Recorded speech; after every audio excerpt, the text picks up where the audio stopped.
Yes,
yes.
আচ্ছা ঠিক আছে ধরো আপনি ট্রেনিং নেবার মানুষ তাহলে শুরু হবে কিন্তু ট্রেনিং নেবেন কেমন ট্রেনিং মানুষ ঠিক আছে আমাদের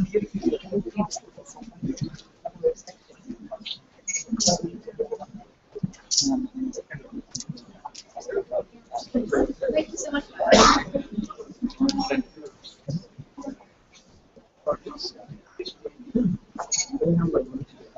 Please move forward.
Again, everyone start moving forward a little bit because there's a lot of chairs. It'll be good if you guys can move and fill this up. সবাই একটু সামনে আসলে খুব ভালো হবে। যারা পিছনে পরে আসবে তারা পিছনে বসতে পারবে।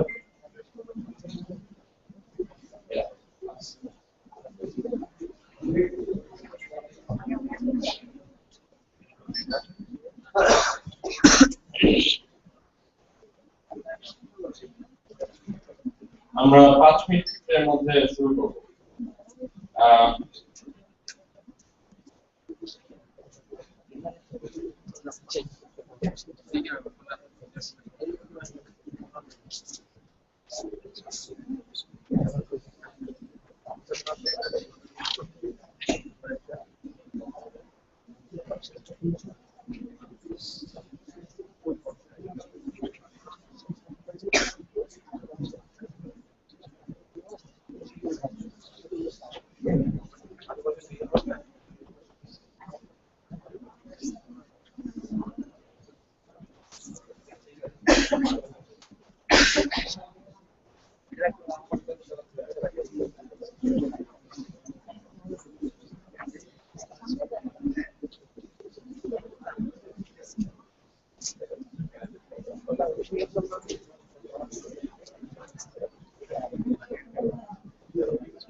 Okay, just before we start, I'd like to just take care of some housekeeping issues. Always. So, who has a mobile phone? Can you raise your hand? Can you take it out of your pocket? I love this part. That we always want to take a survey of how many people have a mobile phone. But just put it on silent. Okay? Just because there are interruptions affected, speakers get distracted, so it'll be really, really good. Let's take a mobile phone. Alright? And then, if you need to speak, I know emergency issues come, there's an aisle. You can go this way, or you can go this way. You know, like on the airplane, maybe some of you guys get on the train. You go straight, right, wherever you want, alright? In case of emergencies, that's what we Alright? So we'll just start in a few minutes. We're just waiting for some people outside and we'll get going. And how many of you guys have internet on your phone? Wi-Fi? So we have free Wi-Fi. You guys should be able to find it. So it'd be nice if you guys can get on the Wi-Fi. I'll give you a simple instruction. It's called Amra Free Wi-Fi. Okay? Just get on that. And then either get on your Facebook or Twitter. And hashtag GistBD. And take a nice photo of this place and me. I know, maybe. Alright. Alright? Because we'd like to get, media as much as we can. So it'd be nice if people get to know, about this event. So just take it out, take a picture, and hashtag GistBD. Alright?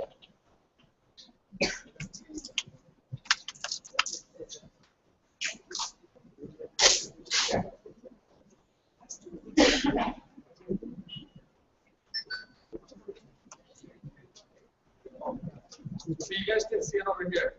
Right over here. Right?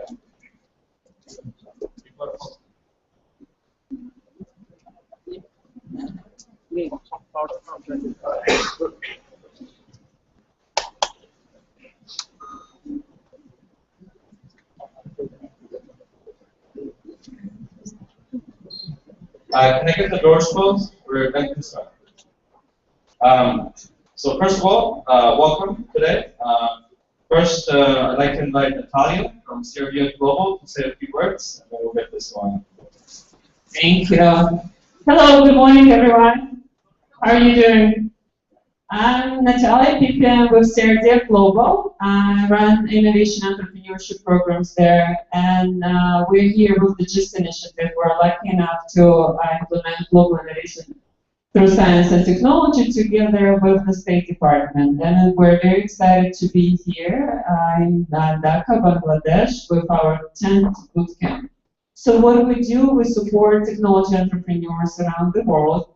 We identify them, we provide mentorship, we provide access to funding, and most importantly, we build this huge community of entrepreneurs. So if you check our Facebook page, don't forget to like us. It's a GIST initiative.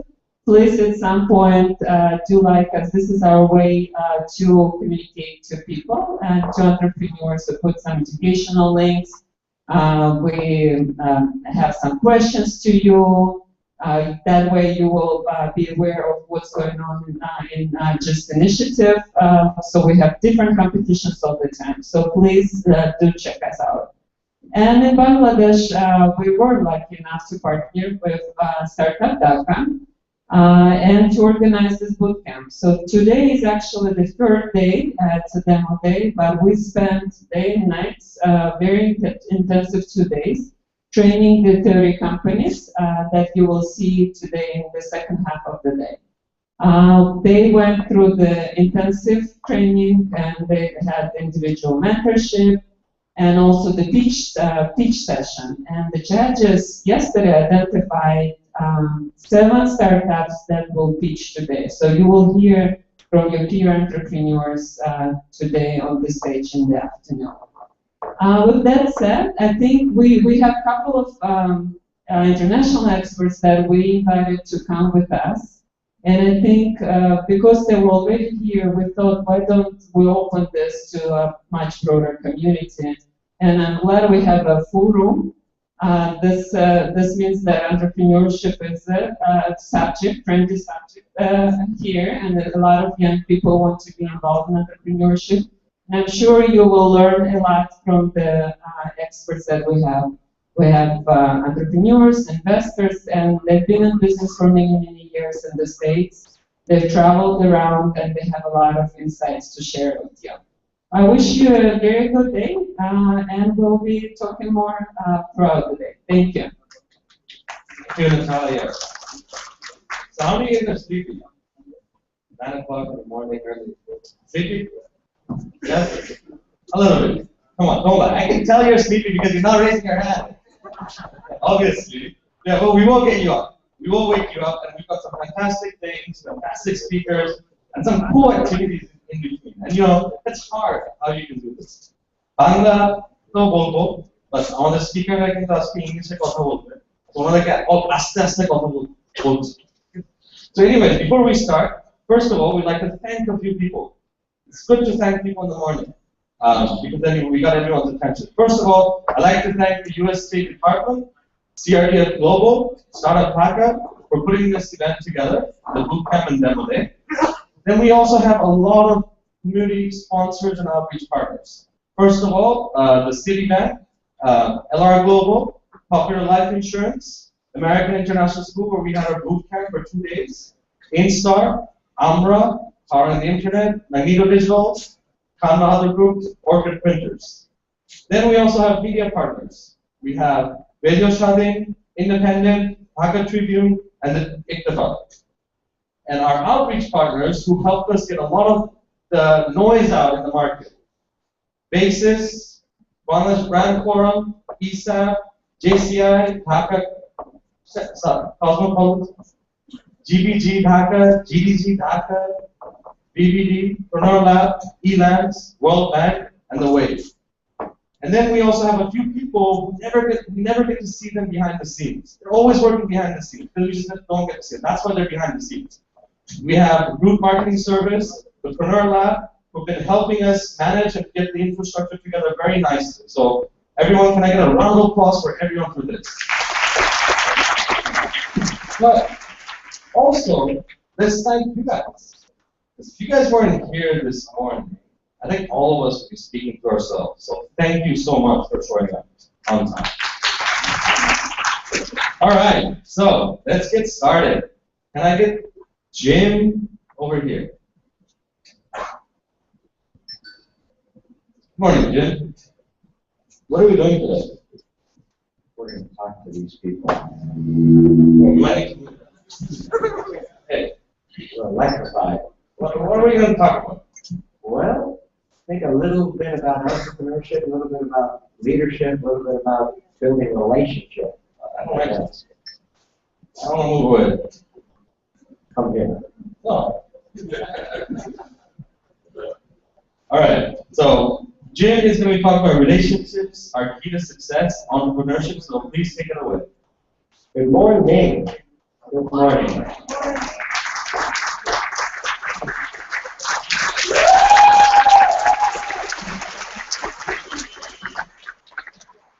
You have to know how far we flew. You would applaud. So all of us are here because of some relationship with someone. Our relationship with someone or something brought us to the seat you're in. Relationships are the key to our success. Now, you got to have a good idea, you got to have a good product, you got to know how to run a business, manage people. But the basis of all that is relationship with people. So how am I here? Well, there's a gentleman right here in the front row. Can you stand up over here and look at me? This gentleman is from Romania originally, and I met him in 1997, and he came up to me and said, "You have to come to my country," after I spoke. And I went, and now I have an office there, and I've been going ever since. So I'm here because of my relationship with Ovidio.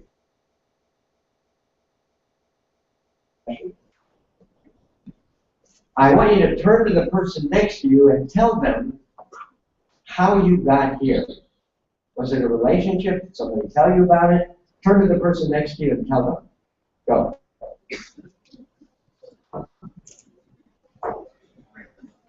I'll talk to the chair.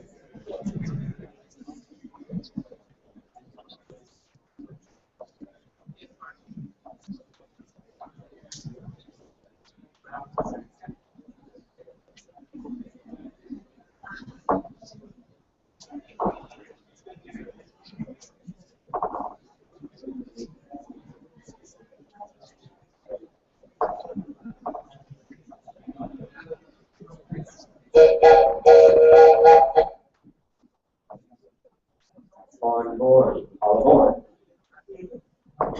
So, now you know how you got here. If we look at why it is that companies work, that people can work together, that they're successful. There are 5 basic things, and in English it spells READS, R-E-A-D-S. Relationship is the basis of all of them. What percentage of the problems in the workplace are based on relationship problems? Who knows? What percentage? High? Low? High. At least 50% of the problems in the workplace are due to relationship problems. Then if you go up the ladder, 30% are based on expectation problems. I didn't tell you what I expect, you didn't tell me what you expect. We're not going to be successful without clarifying expectations. If we don't clarify expectations, we make assumptions. And that's part of the 30%. If you don't know what the expectation is, you assume, and I call it committing a suicide. Do not commit a suicide. That's fatal to success in any project, any company. The last 20%, I don't know where we're going. What's the destination? And I don't get feedback. Self-awareness is about feedback. If I don't get feedback from the customer, from my employees, from my coworkers, from my vendors, I don't know how to course correct. So these are the 5 foundations. So we want to use this first foundation to get to know each other by using 3 things. I want you to make some connections in the room. Your connections in the room are going to help you to be successful.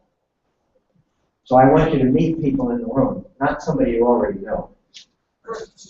Please, somebody you don't know. And how many people I want you to meet in this exercise? 3 to 4 new people. So here's how we're going to do it.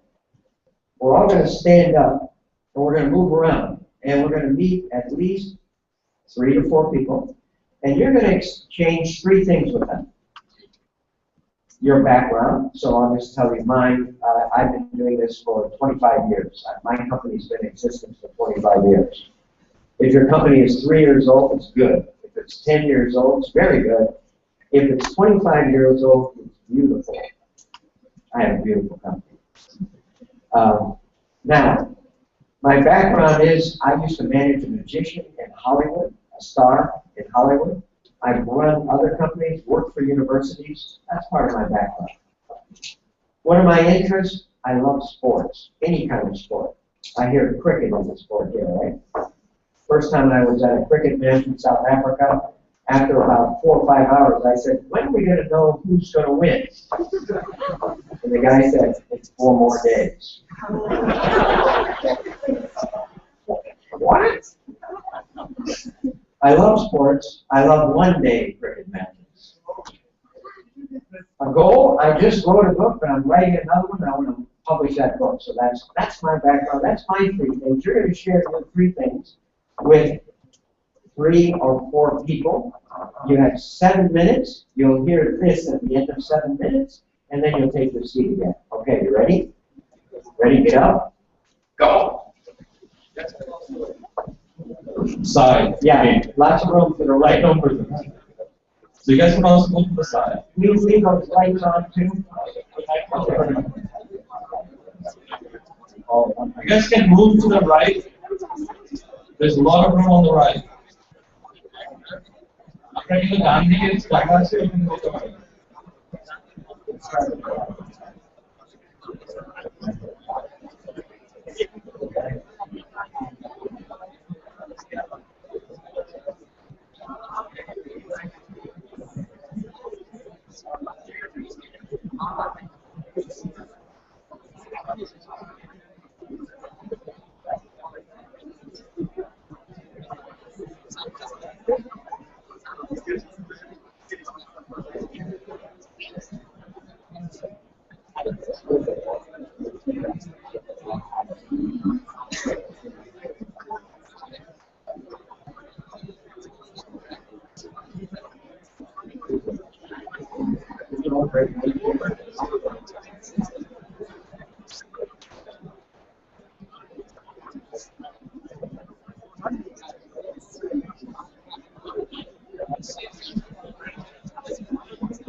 Vicky, you put the music on slightly.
Nice to meet you.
Live হচ্ছে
So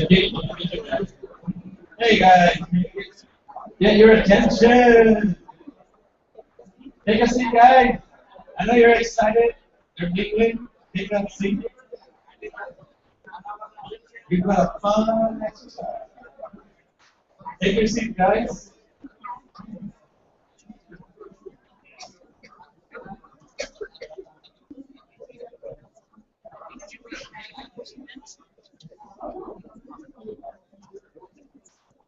Take a seat, guys. Thank you. Thank you. Thank you. Jim, how many people did you meet? 4. How many people met 4 people? Okay, who can remember their names? 4 people. That's hard. We met 6. 6. All right. Let's ask you the name. Put it on the spot. Let's go.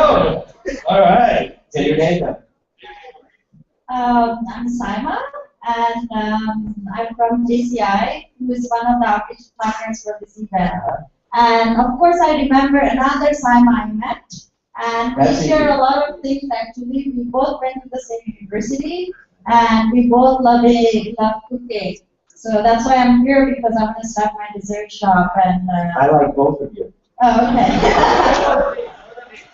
Okay, I remember Saima, of course, Amanda, Nafisa. Yeah, sorry. That's good. That's good. That's good. Good. I need 4 volunteers, 4 gentlemen. Okay, 1, come on up. And leave everything out of your pockets on your chair. Put everything, give me your money, but put everything else out of your pockets. Everyone's supposed to take the money, not you. Oh, okay, you can have money. Come on up, come on. I need 2 more, 2 more. I got his money. Who wants to come? Come. I'm going to give you a demonstration of how important relationships are. 2 more. Okay, we have 4. Not 4? All Alright, everyone, please hand me your money and your mobile phones. Okay, I want, if you will sit down facing that way. You'll sit facing that way. You will sit facing that way. One more. Different money.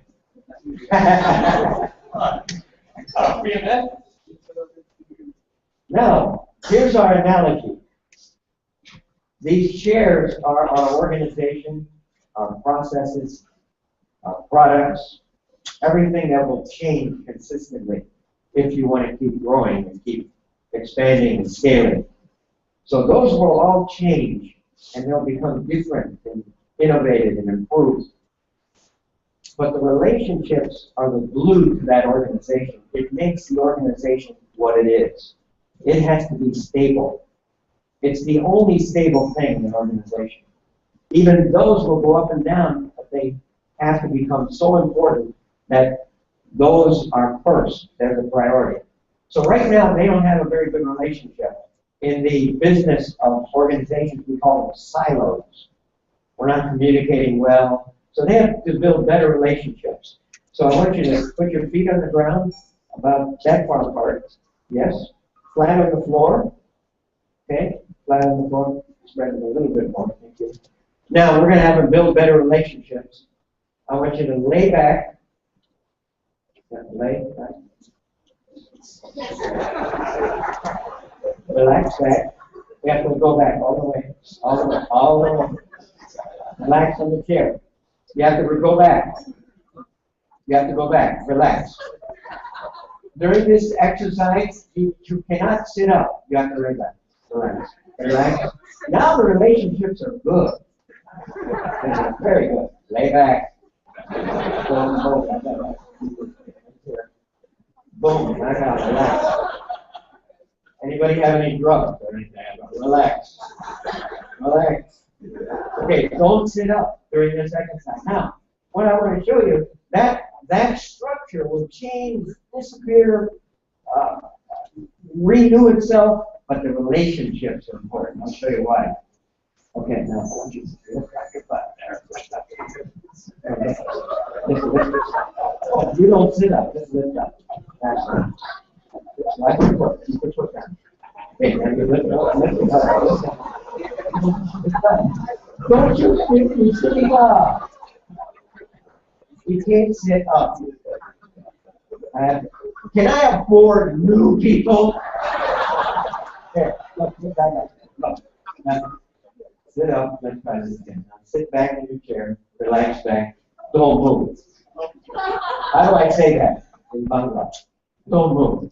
Okay, got it. All right. Okay, let's keep on looking. That's right. Don't move. This one, I need drugs. Okay, you lift up. You lift up. Lift up. You lift up.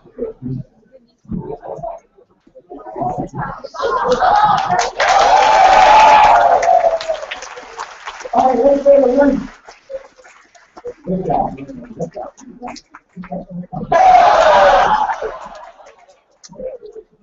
You learn about lift it out. Yeah, take care. Yeah, good job. Good job. Thank you. Let's give him a hand. Good job.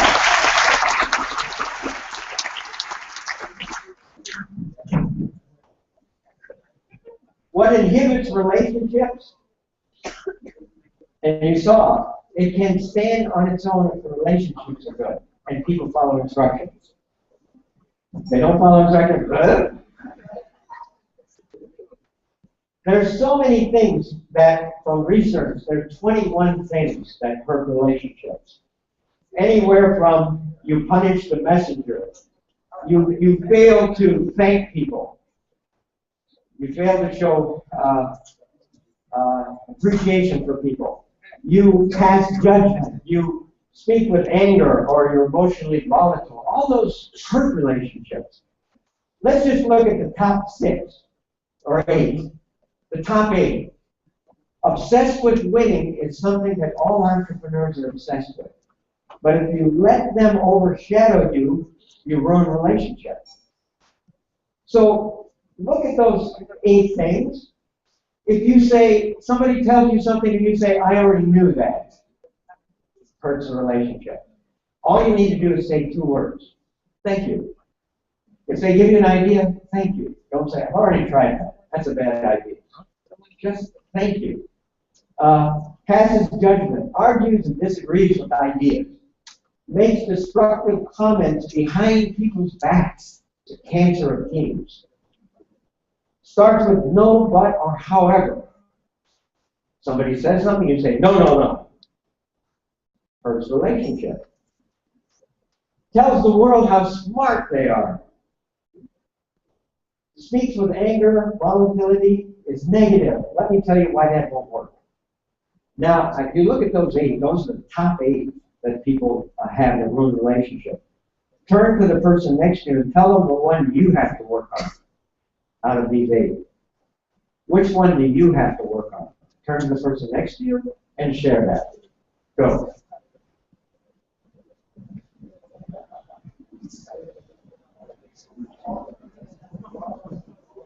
All of them. Most of us, all of them.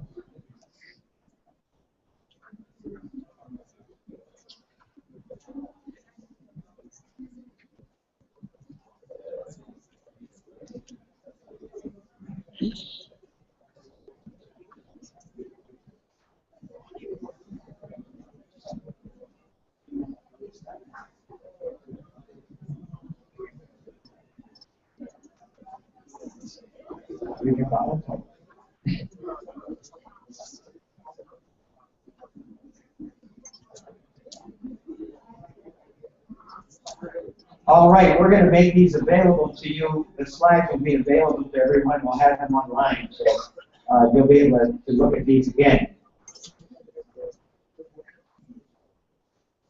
Everybody here may have, if they want to be an entrepreneur, a seizure.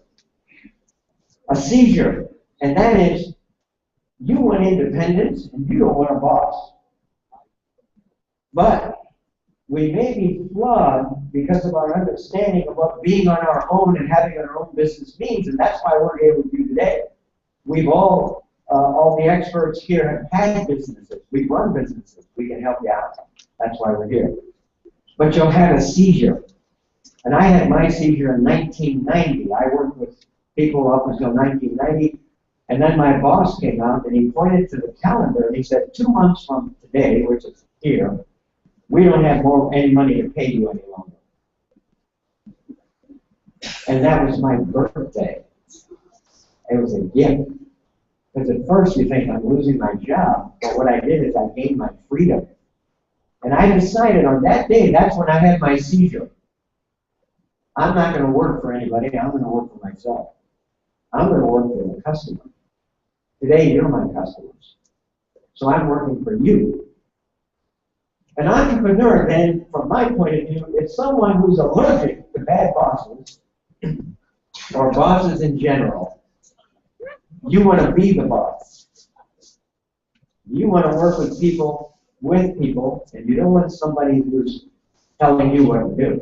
My friend, Fred Gratton, he was the founder of 2 very large, very successful companies. And he said, an entrepreneur is someone who will do anything to avoid getting a job. That's right. Fred took his business to $338 million in revenue, called Telegroup. $338 million. Guess what happened to Fred? Fred was fired because of relationships from his own company that he founded. Fired from his own company based on relationship. There's Fred. There he is. Now, the next fellow I want you to meet is Dr. Ciputra. This is Dr. Ciputra right here. He's 80 years old. He's a billionaire in Indonesia, in Jakarta. And he spoke at one of these JIS conferences. He established a university for entrepreneurs. He said an entrepreneur recognizes an opportunity, adds innovation, and takes a calculated risk in its execution. Everybody has a different definition. Every one of them helps you in a different angle. With a different angle. There's a picture of him doing a project. He said, I realized the precious competency of entrepreneurship could lead me to such success that I should share that with the world. And what he said is, I learned how to turn dirt and scrap into gold because he's a developer and a builder. He built Jakarta. At age 12, his father was killed in a war in Indonesia. He had to support his family starting from age 12. He went from nothing to a billionaire. If he can do it, we can do it. Somebody came up to me and said, I want to start a business, but I'm afraid. I need courage. And I'm hoping to get some while we're here. So the four most important words from another entrepreneur friend of mine is, you can do it. You can do it. We don't say that, Jim. Hey, you can do it. He said, don't let anybody who's our age tell you you can't, including your parents. Say, okay, thank you. Doing it anyway. Doing it anyway. If you have a burning passion that will change the world, you're ready to be an entrepreneur. But you got to have this burning passion to change the world in some way. And you need 10 to 20 seconds of courage, that's all. There's a movie called We Bought a Zoo. Anybody get it? How many people saw We Bought a Zoo? Remember in the movie when the father tells the son is afraid to tell the girl he likes her? And he said, son, you just need 10 to 20 seconds of insane courage. If you have that, everything else, and then you have to do it over and over. There's another 10 to 20 seconds. Here's another 10 to 20 seconds. And you understand that you have to go ahead not knowing whether it will succeed or not. You just go ahead and do it. Here's an important issue. How you're talking to yourself is important, and how you're speaking to other people. I need a very strong gentleman, very strong and handsome. Nobody? Go on up. Not very handsome, you said? Oh, not very strong. Now, how many of you are taking the lie detector test? Come on, right up here. How many of you take it? No, this isn't going to be a lie detector test. This won't be a lie detector test. But how many have taken one? Anybody? Okay. Some of you should. Just kidding. What that lie detector test measures are changes in your physiology when you tell a lie or when you tell the truth. Your blood pressure changes, your heart rate changes. All of us have probably heard of the Russian Pavlov. What did his dog do? Salivated when it heard the bell. It didn't see the food, it didn't taste the food, but it salivated because it associated that bell with the food. That means there's a mind-body connection. So we can have the physiology of an entrepreneur or the physiology of success or not, depending how you talk to yourself, how you relate to yourself. How many people talk to themselves here? Raise your hand. Okay, the people who didn't raise their hand, they're going, do I talk to myself or something? I see other people talking to themselves. I don't know if I do, really.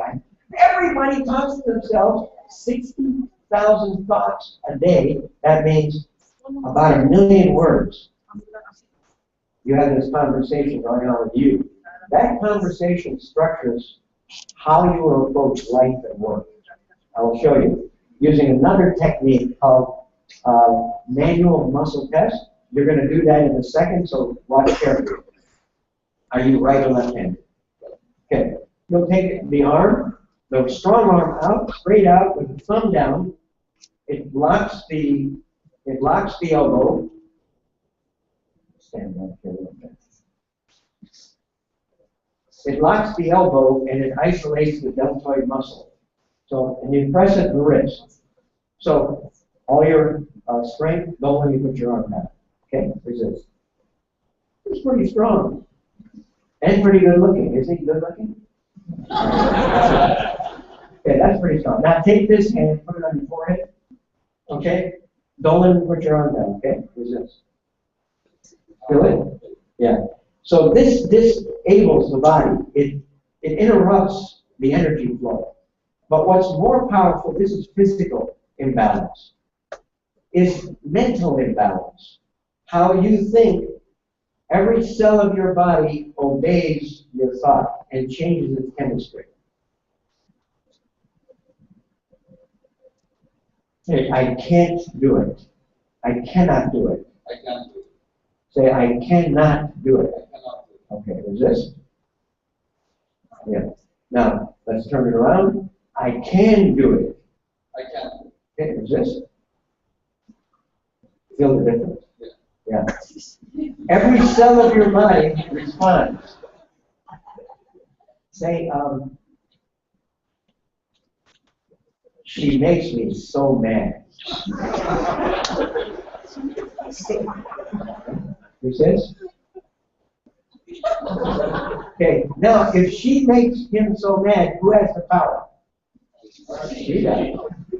No one ever makes you mad. You decide to get mad, but it takes 1/10 of a second, and then you get mad. Now, here's the truth of the matter. Saying, I decided to get mad at her. I decided to get mad. Resist. See, he still has the power. You feel it? You feel it?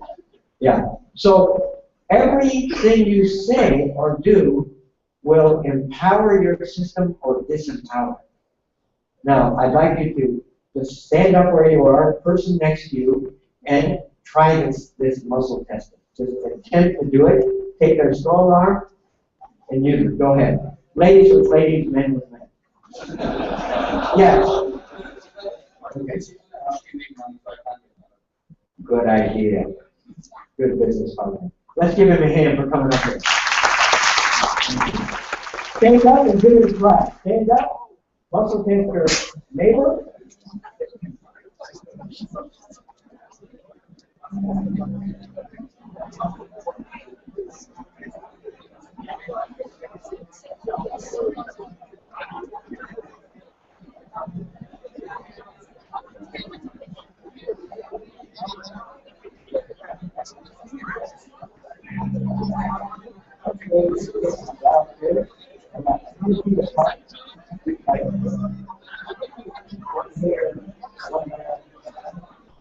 Put down all 10, but straight away out.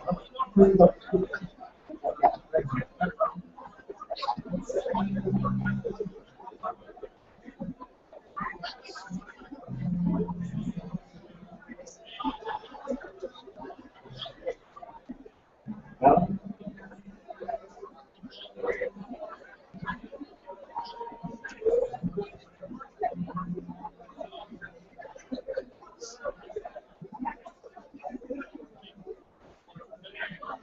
all systems, yeah,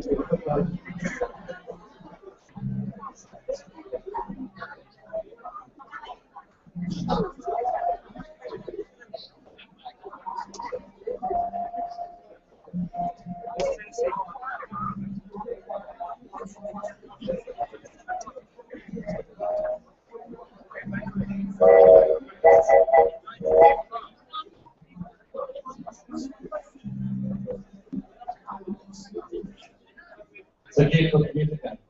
ladies and gentlemen. Oh, not working? It's working? Yeah. Come on up. Come on up. Come on. Let's give him a hand for taking a break. Come on, coming up here. Now, here's the second level. You can change the physiology of another person by how you talk to them. And either increase your ability to build a relationship or decrease it. So now, with your right or left hand?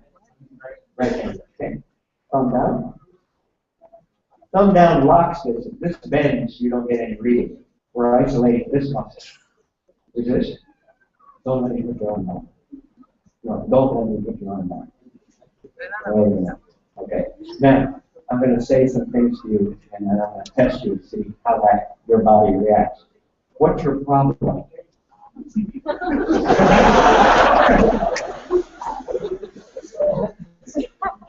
Let's turn that around and say, well, what kind of support do you need from me to be successful? Okay, position. Good. Who did that?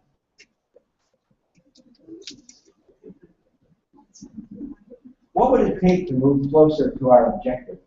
Is it? You feel the difference? Okay. Why did you do that?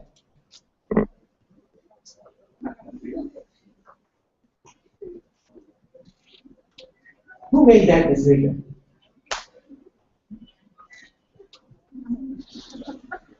What would work here? See the difference. Now, if you look at those statements, one is blaming on the right side, and it's about the past, and I'm blaming. On the left side, it opens up the brain. On the right side, it closes it down. It's about the future, and it's about a solution. Notice? The left side, future, solution. Right side, past, blaming. Doesn't work. Yes.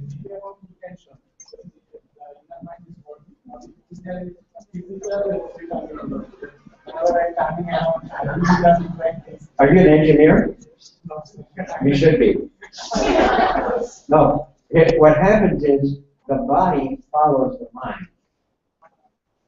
Also, the mind will follow the body. So if you got no sleep last night, your mind is unclear and fuzzy. If you take care of yourself, you exercise, you rest completely, your mind is clear. So what happens is I make a statement or have a thought, and every cell of my body biochemically changes based on the thought. And it happens in 1/10 of a second.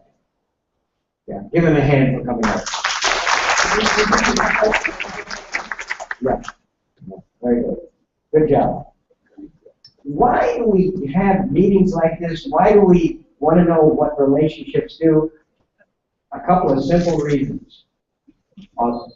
Leading and managing anything is about managing energy. Managing energy. Or strong. Management of energy. Discretionary energy is a get up and go that an employee is willing to contribute beyond the basic requirements of the job. You need people, when you have a startup, we don't need basic requirements. We need all of their energy. We need to use all of our energy. So we're looking for discretionary energy. That's the energy the employee chooses to exert. The key word is chooses to exert in service to coworkers or customers at work, or not. If you're passionate about whatever you're doing, you bring energy to the workplace, to your project, to your startup. If you bring that energy, then you energize others. If you see that they're not giving you discretionary energy, they're on the wrong team. They need to give the discretionary energy. So how do we talk to them? Our relationship with them all play a role and a part in being successful in life. You have to handle your energy, and you have to watch how you handle other people's energy. You can sabotage yourself by the way you treat people. Your vendors, your coworkers, all. Now here's our final exercise. In that part of the room, we need to spread those papers out further. Spread them out. I don't think they understand. Okay, say that in bottle up, please. Anyway, you'll see newspapers sitting on the floor. What I want the ladies to do is go around one of those pieces of newspaper, stand around one of those pieces of newspaper, the ladies. For the men, I would like about 10 people on around every piece of newspaper. So manage yourselves, 10 people around every newspaper. The ladies get around their own. The ladies have the first newspaper up front here. Ready? Let's go. Everybody go.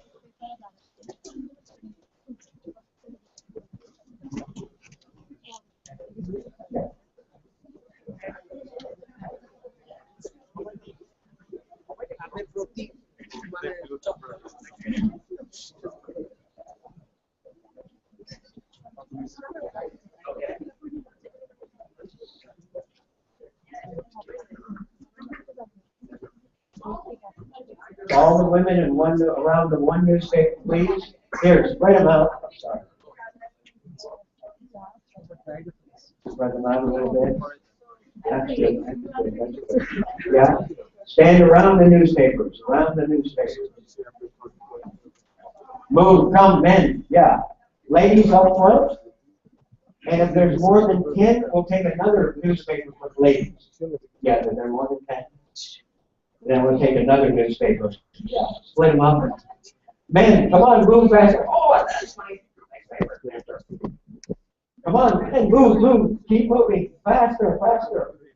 Down to that newspaper. Move. Come.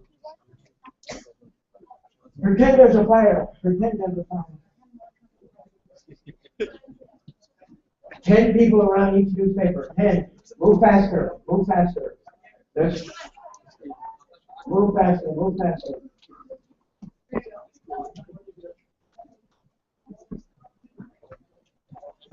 10 around each newspaper. 10. You're up front with the ladies. Oh, thank you for helping.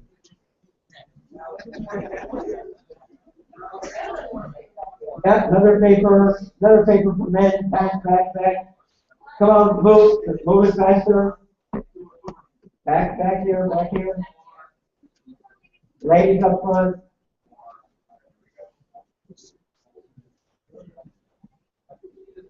Do the ladies need another newspaper? The ladies need a third? I have another newspaper. Ladies? Okay, coming up. Back to the back. There's some room. Go ahead. Here's newspaper. Hey, we can. Oh, you got it. You can move. If we move a table back, maybe we need more room for the ladies up here. Okay, I'm going to give you some instructions so that the ladies are ready. Should I lose my? No. Okay. I'm going to give you some instructions, and you must do it all together in about 5 seconds. So as soon as I give you the go ahead, you do it. I want you to ready. Put one foot on the newspaper and one.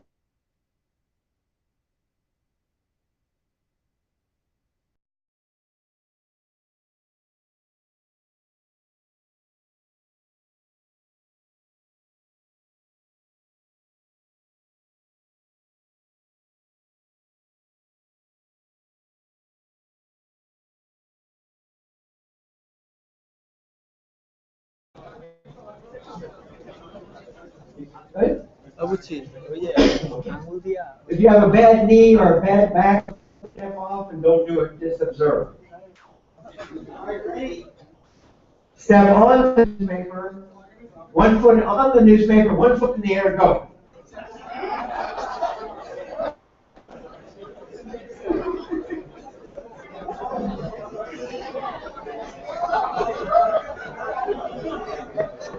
Okay, step up.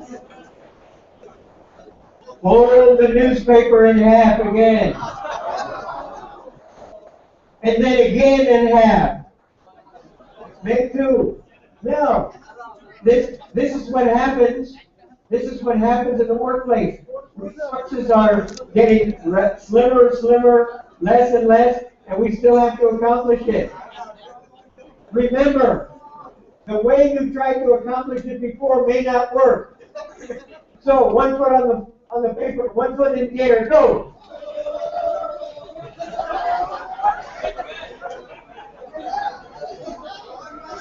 Okay, stop. Now, Fold the newspaper in half again. Now this time, I'm going to give you 1 minute to plan to do something different, because here's what people do. They do the same thing over and over again. Not very good results. This time you have to do something different. From a different perspective. Make it easier. Now, here's how you come up with a good idea. You relax. If you put pressure on yourself, the idea is chased away. Think this. I'm trying to remember somebody's name. I'm trying to remember their name. You cannot remember it until you walk away and you relax and you go, Jim. Wow. Jim. Beautiful. Beautiful. So now, 1 minute to plan, and then I'll tell you, put your foot on the paper, one in the air. Remember, change your perspective. Get creative. Get creative. Ready? Go. Planning, 1 minute.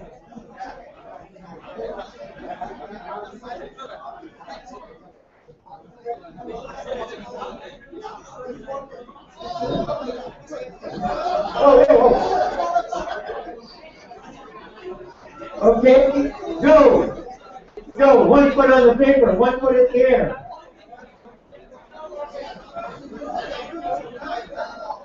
Okay, stop. Stop what you're doing. Now I want you to notice. I want you to look at this team right here. Look at this team. Look at what they're doing. 1 foot in the air. They have to take it off the ground. Now, let me ask you, how could they even make this easier? How? How can they make it easier? How can they make this easier? How? How? Look, right there, right here, look at this. You got it? 1 foot in the air. Let everybody look, everybody look. Yes, good job. See what they're doing? They're sitting on the floor, and the paper is in the air, and they have 1 foot on the paper and 1 foot in the air. Very good. Give them a hand. Good job. All right, everybody take your seats. Good job. Good job. Let me explain why you did that. Can you guys pick up the paper as well? Thank you.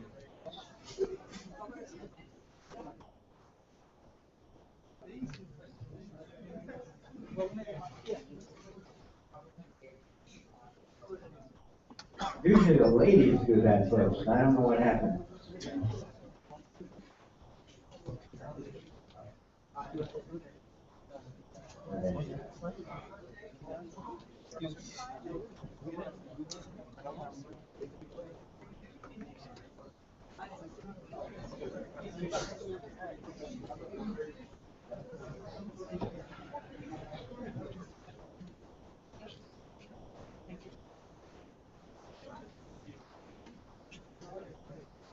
If you notice, what did you need first? When you first put your foot on the paper and on in the air, what did you need? You need a team. You had to support each other. You cannot succeed by yourself. You don't have to. Don't ever put that kind of pressure on yourself. You partner with people. You team with people.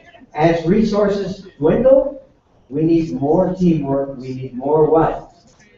Creativity, innovation. And why are we here? We want to interact with each other, build a team while you're here.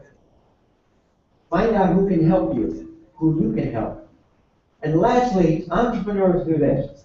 If you sacrifice freedom for security, I work for somebody else, you may also sacrifice your happiness. So you have to decide, do I want to work for another person? Do I want to work for myself? Do I want to do that for a while and then work for myself? Either path is okay. What gives you more freedom? Some people like to work for other people and they feel free.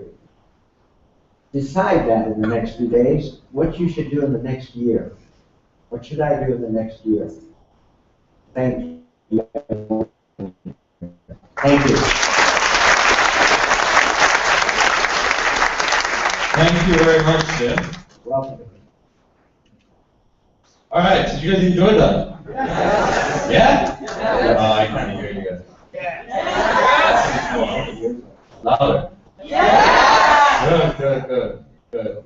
Well, Jim sets up. You guys heard of the wave? And you guys know how to do the wave? The Mexican wave? So we have a customary thing. We always do the Mexican wave. So we'll start with the right side. Everyone will go up, and we'll go to this side. All right? Ready? Let's go. Let's up. Come on. You guys gotta. Come on. Let's go. No manga waves here, man. I want the real wave. Ready? Go. Yeah. Good. Jim, are you set? I'm ready. Are you sure? I am ready. Are these guys ready? Are you guys ready? That's what I'm talking That's about. energy. Good. Good. Well, thank you, Jim, for getting the crowd riled up. It's actually always hard to follow Jim because he's so engaging, but I have a secret way to get you guys to the next level. Actually, not so secret. So I know I'm going to keep all of your attention today. I'm going to try to tell you the secrets of getting to that next level with your startups. But first, I want to understand where the audience is in terms of their journey, their entrepreneurial journeys. How many of you already have startups? Can you raise your hand? Oh, wow. Okay, fantastic. Almost all of you guys. How many of you have already got a product or a service that you're selling? Okay, good. And how many of you guys have investors? Okay, so most of you guys are bootstrapping, okay? So that's a good thing. Bootstrapping means that you are growing as you develop your revenue. So what I'm going to talk about here is how to go about building your startup the right way, based on the things that we've learned over 20, 25 years of doing startups. Because I'll tell you, I've been doing innovation and entrepreneurship for about 25 years now. And I'm not ashamed to admit that until the last 3 or 4 years, I've been doing it all wrong. I'm not afraid to admit that, because most people have done it the wrong way. And by wrong way, I mean, the people can still be successful by following the old school way of doing startups, but there are much higher failure rates. It takes much longer. So what I'm going to talk about is the lean startup approach. Lean startup approach is about how to accelerate your idea, how to make sure that you're following the right path by understanding who your customers are. How many of you have heard the term lean startup before? Can I see your hands? Okay, great. Now, lean startup, some people think lean startup means that you're just not spending money, but that's not the case. The lean startup is an approach to doing startups that I'm going to talk about. The reason why we want to take this lean startup approach is that as an entrepreneur, you guys are right in the middle of it right now, it's really hard to do a startup. Why is it so hard to do a startup? There's a lot of uncertainty. Nobody's been selling your product before, your service perhaps. Maybe you're going into a new geographic market where nobody has really heard of your product. So there's a lot of uncertainty. The second thing is that there are a lot of scarce resources. You're not part of a big company where somebody can give you a lot of money to go ahead and launch your idea. You are trying to create the resources. You're finding the customers, etc. So it's a very difficult thing, and it's scary too. So how do you know what the next step is going to be? Let me tell you the old school way of doing things and the way that I've done it in the past before as well. The old school way is that you build a business plan first. How many entrepreneurs have a business plan that they've developed? Right. So most of you have already developed your business plan. That's probably the first thing that you did. I've got a great idea. I've got to write it down on paper, and then I've got to go out and execute on it. How many people does that sound like the approach that you took? Nobody. Oh, okay, so you guys are, okay, one. Who did it? Second thing is, you guys are all startups. So does that mean that you're all small companies? Do you all have a CEO, a VP of engineering, a VP of sales, a VP of human resource, etc.? A lot of startups think that that's the way that you become a big company, is by making yourself look like a big company from the very beginning. That, again, is also not the right way to do it. what we want to do in terms of the linear, a lot of people think that startups also are a linear process. That you come up with the idea, you raise the money, you build it out, and it goes step by step, 1, 2, 3, 4, 5. Again, you guys are probably in the middle of it and realize that that's not the case. The startup does not ever follow a plan. You may have that plan, but once you're faced with your first customer that says no, what happens to your plan? You've got to change it. And then most people start up with the idea of product development first. Right? Meaning you come up with the idea, and then you build it. And you try to build it as well as you can. You want it to be the best product ever. So that when your customers see it and you build it, they're just going to come and buy it from you. Again, that's not the right way to do it. How many people are doing software startups? Wow, a lot of them. Okay. How many of you have done a beta? Just a few. Okay. So what I'm going to argue is that betas are not the right way to go either. Yeah. Oh. So a beta test is when you've made out your software, what you think is going to be, the main gist of your product that you're going to launch, and you let people use it for free. Let people use it for free, a small group, so that you can start getting feedback on it. That's a beta. And then once you get that feedback and you find out where all the bugs are, then you build it out, and then you do your real launch. Okay, so that's what a beta is. I'm saying that these are the wrong ways to do it. Okay. The new school. We believe that business plans are a waste of time. You do not want to do your business plan first. The reason for that is a business plan is talking about what are you going to be doing in the next 5 to 10 years, right? Do you guys really know what you're going to be doing in 5 to 10 years in your business plan? No. Investors know that it's a fiction. Entrepreneurs, when you're writing this business plan, you know it's a fiction. But you spend hours, months agonizing over every single number in the business plan. It's a waste of time. What we recommend instead is that you work on a business model. How many people have heard of a business model before? Oh, wow, okay, very well educated group here. So a business model is a simple graphical representation of what your business looks like at that moment. What you think the world looks like at that moment. And it's changing every day. As you get new information in, you can change it. It's fluid. When you do need a business plan at that moment where you have to raise money.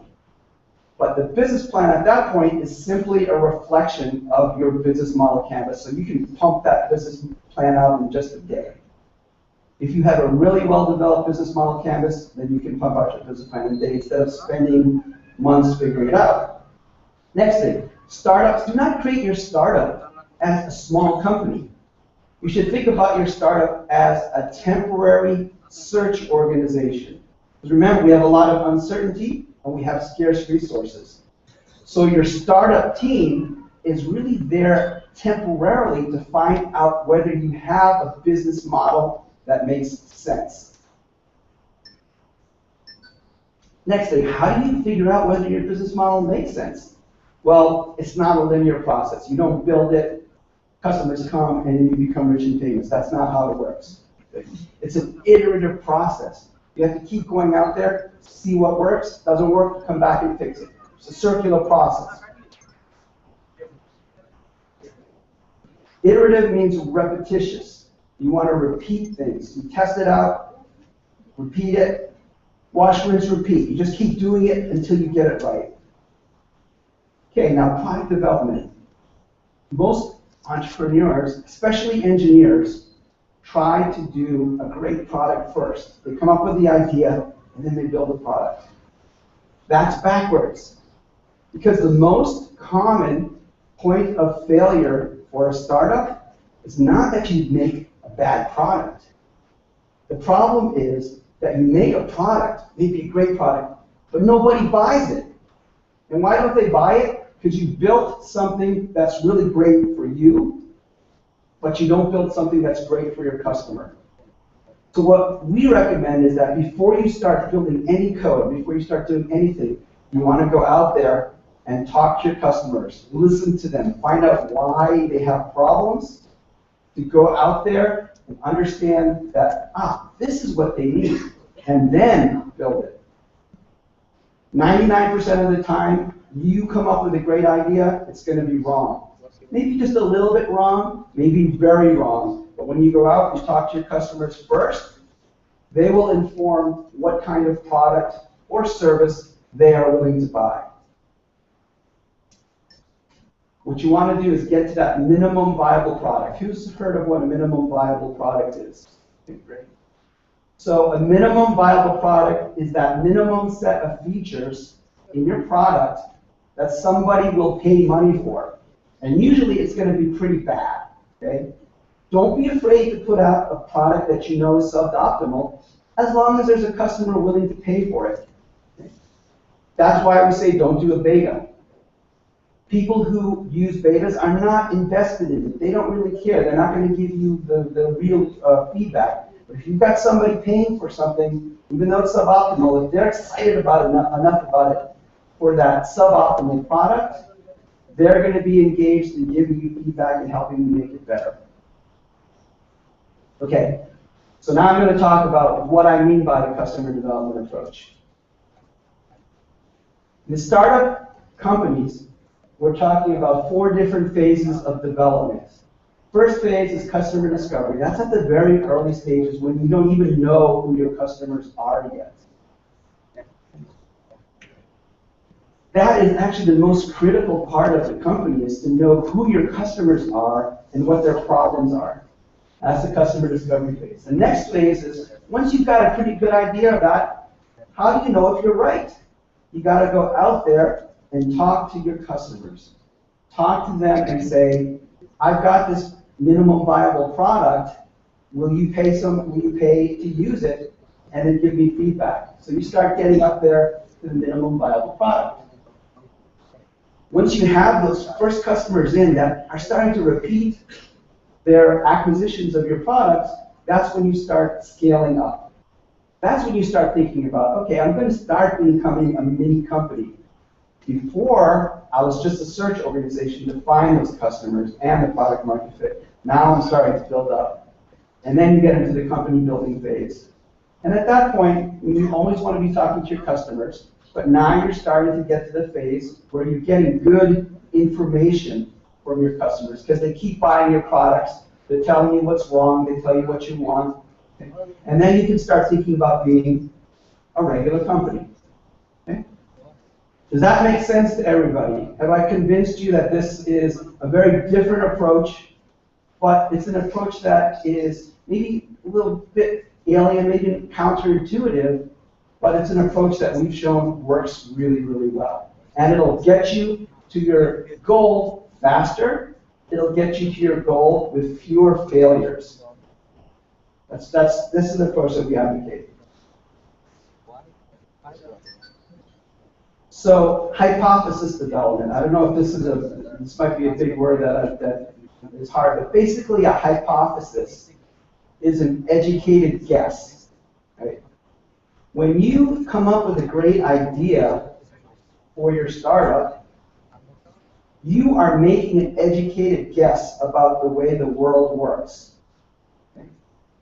Anybody want to stand up and tell me about what your startup is about and what your business model ideas are? Yes. Did somebody have a mic that you could use? Anybody? Great. Thanks. So tell us, just 30 seconds, what your business is. My business is to run a mobile veterinary clinic for the customers who are rearing livestock by their own, and I'm very much applauded that what I really applied in my realistic field is mentioned in your slides, that first customer, we build relationship with the customers first and find out what they really need, and by the essence of that results, then we now run a mobile veterinary clinic for them. I'm sorry, a mobile what? Mobile veterinary clinic. It's for the benefit of for the well-being of the animals. Oh, veterinary clinic. Okay, so a mobile veterinary clinic. Yeah. Okay, great. All right. So let's think about this mobile veterinary clinic. he's made some hypotheses about the way the world looks and operates that makes him think that this is a good idea. What are some of the assumptions and hypotheses that you've made? So tell me why you think this is a good idea. Just a couple. Because animals are very much huge, like 800 kgs by weight, and it's not feasible for them to work with the doctors when they feel sick. So it's our duty for all the veterinarians to go to them so that we can get them medications in the time of emergency. In case of human, in comparison with human, when human feels sick, they go by themselves to the doctors. But in case of animals, it can't say, it can't mention the condition is what, and the owners are getting very much upset. So what to do, what not to do. But in that case, when the owners phone me, like on the veterinarian, it's the responsibility of the veterinarian to go near them and to treat the way. Okay. Okay. So let's think about this. What are some of the assumptions he's making that maybe you think should be tested out? I mean, someone else could take the mic and for people who raise their hands. What are some of the, thank you very much. So what are the assumptions he's making or the educated guesses he's making about his customers that you might want to get some more information on? Anybody want to raise their hand? Any ideas? Come on guys, come back there. There's back there. I saw him stand up. That it's difficult to transport sick animals to potential stationary veterinary clinics. Right, great. So one of the assumptions you made, and you identified your target sector are going to be large animals, right? Larger animals. So you're not talking about gerbils or hamsters or cats. You're talking about larger animals. Okay.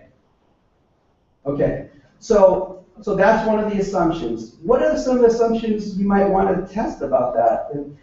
Is it true that it's hard to transport large animals? Are there enough large animals out there that you can create a market for? What are some of the other assumptions that you might have to make in order for this to be true? Any other ideas? Yes, right up here in front. Well, I think it's being live streamed, so people online can't hear. Yeah, go ahead. What is the income segment of the target demographics? Okay, right. So you want to find out what kind of income segment is going to be able to afford the service, for the veterinarians. Is it going to be a very high stratosphere of income owners or not? Okay. One more. We'll get one more comment over here.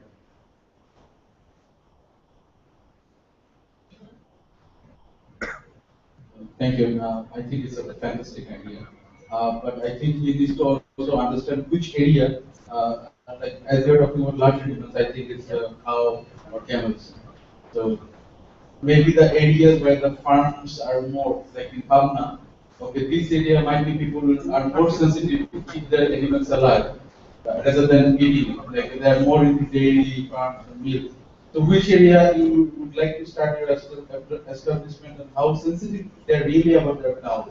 Okay, so are you talking about cows and camels and things like that? Okay, so cows and camels, that's probably not here in Dhaka. We don't have the cows and the camels in Dhaka.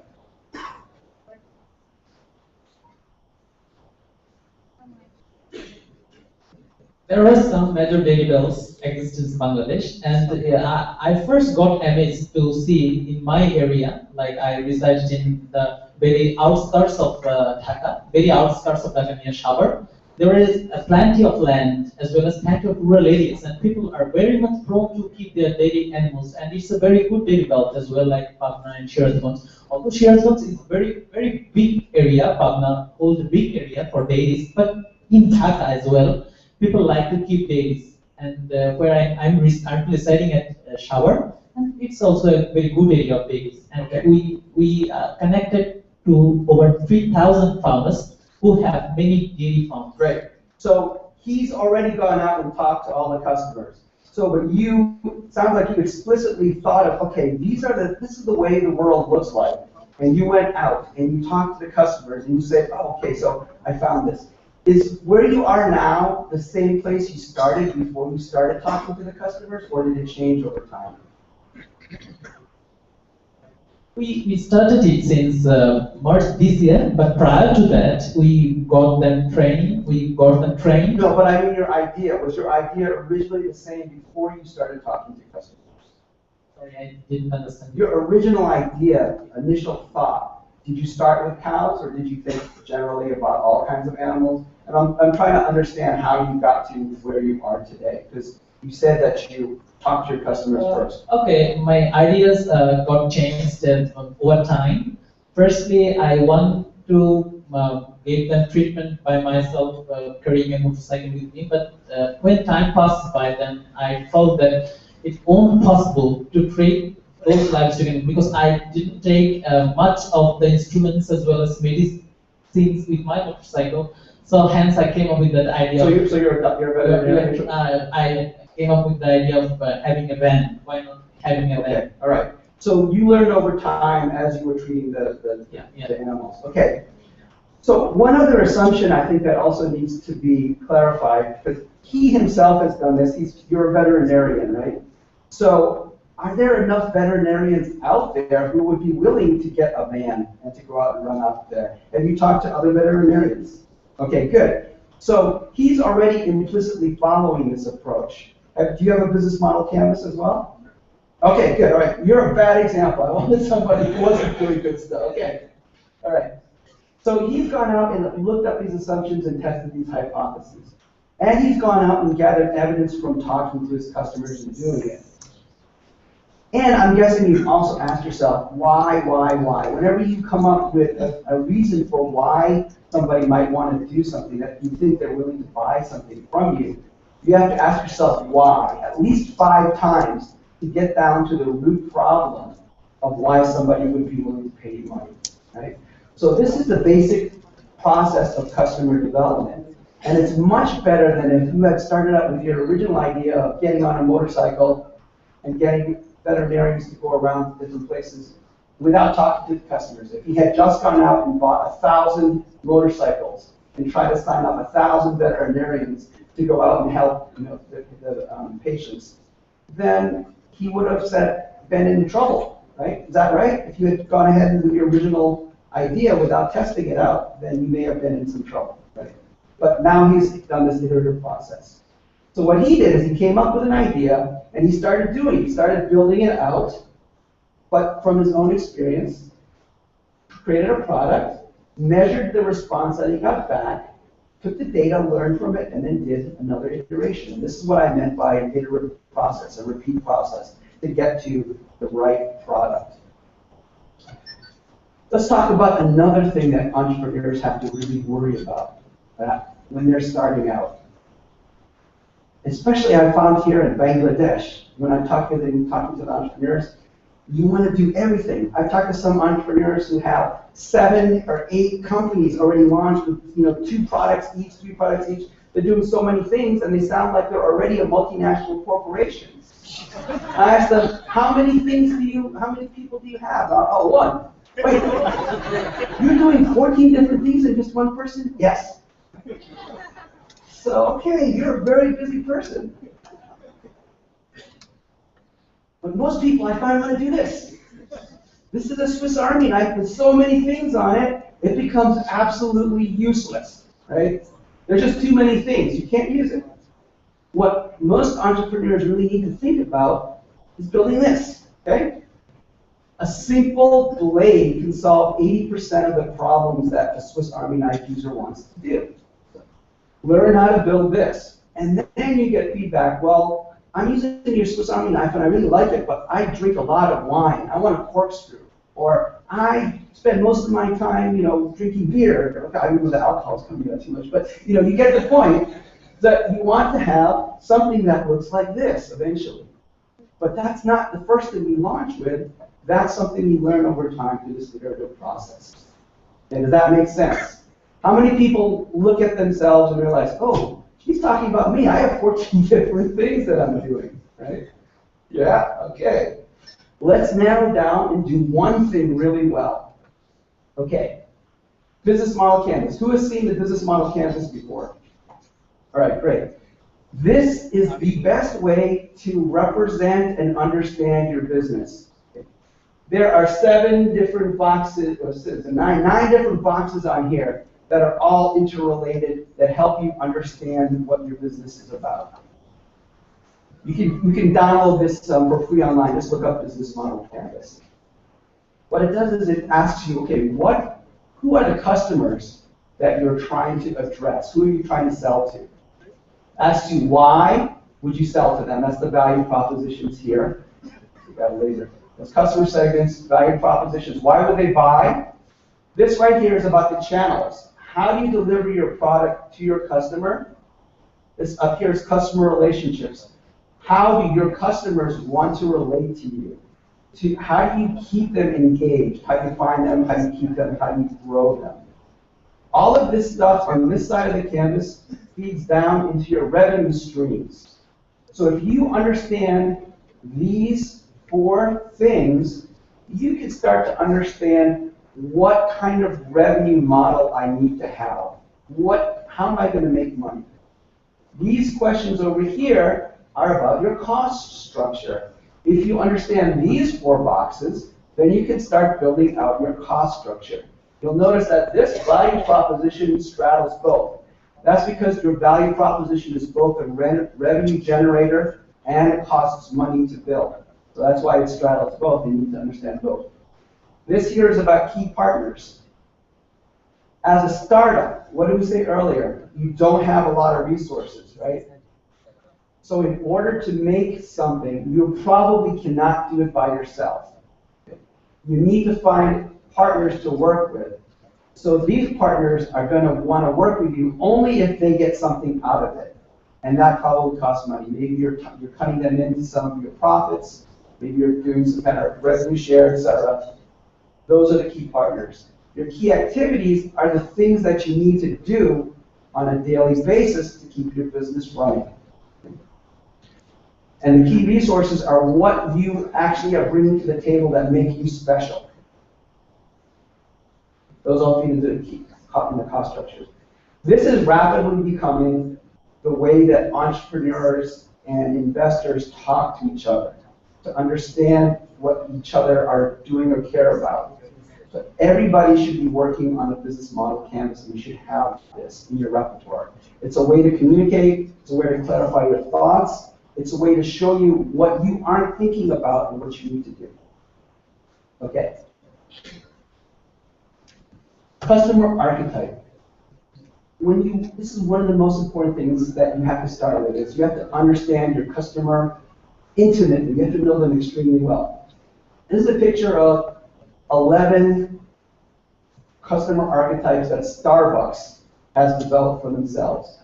Starbucks actually goes out and they have these 11 archetypes where they know that most of our customers look like these 11 archetypes, and they're addressing each of the needs for those archetypes. They even draw pictures of them. Right? They want that picture to be in the minds of the people that are figuring out what the next steps are, and you should be doing the same. You should have an intimate knowledge of who your customers are. Otherwise, you won't know what to build for them. When you're thinking about value propositions, most entrepreneurs think about features. Okay? For that first picture of the Swiss Army knife, if I ask that entrepreneur, what do you do? What do you make? They're going to start saying, oh, I make a knife with blade, corkscrew, screwdriver, ratchet, wrench, whatever. Okay? But no. But that's not really what that entrepreneur is providing. What is that? What is a Swiss Army knife actually providing? Can I get an idea, some guesses from the audience? Is it really, I'm just providing a knife, I'm providing a screwdriver, and these things? What is it? What is it? Yes? Convenience, right? Because I can get a better knife, I can get a better screwdriver, a better corkscrew as a standalone, right? What the Swiss Army knife does is it's not just providing those individual things, it's providing a convenient package that's portable and mobile, okay? So when you ask somebody as an entrepreneur, well, what are you doing? Don't just list the features. List the problems that you're solving. The Swiss Army knife manufacturer or entrepreneur is going to say, I am providing a solution to this problem of the mobile camper or backpacker who needs to be able to easily open their bottle, do all these things, cut something when they're out in the field, and they can't carry a lot of things. That's the pain or the gain that they're creating for their customer. And that's the way they should need to think. So the painkillers are, how am I reducing waste? How am I killing frustration? How am I fixing underperforming solutions? Those are the painkillers that you need to think about in terms of your value proposition. On the right side are the gain creators. The flip sides often, but it's a good way to ask yourself both questions. What problems am I solving? What kind of capabilities am I adding? Okay, great. Any questions about that so far before I move on to actual case studies? Yes? I'm sorry, I can't hear you. Talk about. Yeah. The types, so for example, I don't remember them all, but it may be the businessman, okay, who needs to get his coffee in the morning on his way to a meeting. That's going to be very different than the soccer mom, who, I don't know if you have soccer moms here, probably. You have soccer moms who are dropping their kids off and they want to go socialize with the other soccer moms at a coffee place. Very different customers. You're going to have to provide a very different kind of service for those people. So those are the different customer archetypes. Yes?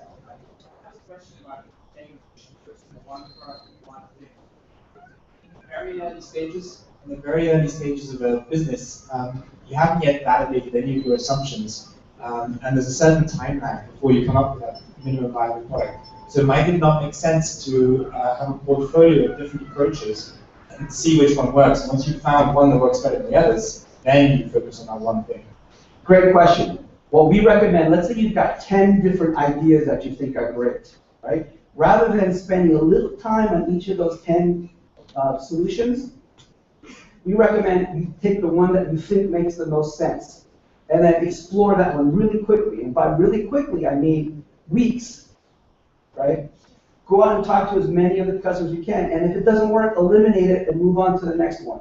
So it may take the same amount of time, but actually it takes a shorter time if you're really focusing on those 10 things in series as opposed to trying to do a little bit on each.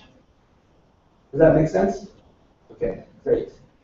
So now I'm going to talk about some case studies from my own experience as well as some of the programs that I run. To give you a little bit more of my background, I'm an educator at George Washington University around entrepreneurship, but I used to be an investor. So I was a venture capital investor, private equity, corporate M&A. I've been the principal on over $100 million in investments, and my companies now are probably worth around $500 million to $1 billion. So I've got some experience and luckily some successes in my career. But I didn't have this approach when I first started out. So I would have been much richer and much happier now if I had this than now. And I'm really glad. That's why I'm trying to spread the word about this approach, to help you guys avoid the failures that I've experienced because I didn't have this approach. To be able to move faster, to be able to eliminate bad ideas, and to get to that idea faster. So I'm going to talk about IBMatrix, which is one of the companies that I invested in about 13 years ago. We were the first investor in this company. This is going to be one of my biggest exits, but I have not seen a single penny yet back in 14 years. But this company is going to make me that happier person that I was just talking about when they do exit. But my point about this is that it took around 10 years for them to get to the point where they're making a lot of money now. If we had this lean startup approach back then, we could have been probably exited maybe 5-6 years earlier, and I would have that Ferrari right now in my private jet. But I'll get there sometime. All right, let me tell you a little bit about it. It's a very cool technology that these guys developed, way back when, around electrochemical sensors. So electrochemical sensors are those things where you test a material or a substance and you can know what it is by using different chemicals and voltages and things like that. So up to this point, all advances in chemical sensors have been done by changing the chemistry. These guys were a bunch of electrical engineers that said, hey, no, we don't want to do it by the chemistry. We think we can improve it by doing the digital signal processing and changing the voltages and things like that.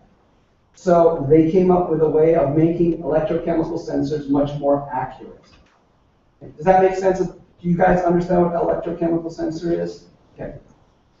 What are some things, knowing now what chemical sensors are, what do you think are some good applications for a more accurate electrochemical sensor? Let me see some hands.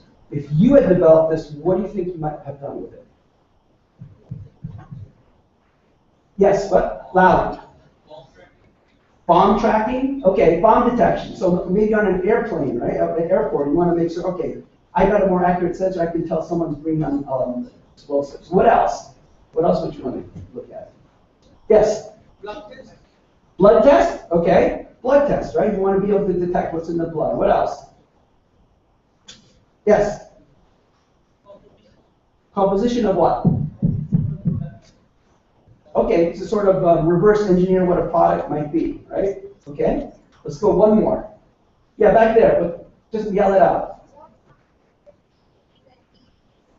EKG, okay, so those aren't electrical chemical sensors, those are like checking for heartbeats, you mean? Okay, so some kind of diagnostic, medical diagnostics, okay, great. So some of the other things, these are all great ideas, and we looked at all of these. We also looked at industrial chemical sensors in plants. We looked at when you're drilling into the ground for oil, you know, if you get gas releases and all these kinds of things. But you guys one of you mentioned, I think back there, mentioned the one that we actually settled on, which is blood detection. So in particular, blood glucose monitoring. So unfortunately, diabetes is a growing global phenomenon. More people are getting diabetes. So it's a growing market, very large market. This is where we started to focus on is blood glucose monitoring. We could have done a bunch of things, but this was our market insight. And we didn't really do this by talking to customers. We just came up with the idea and thought, this is a big market, let's go after it.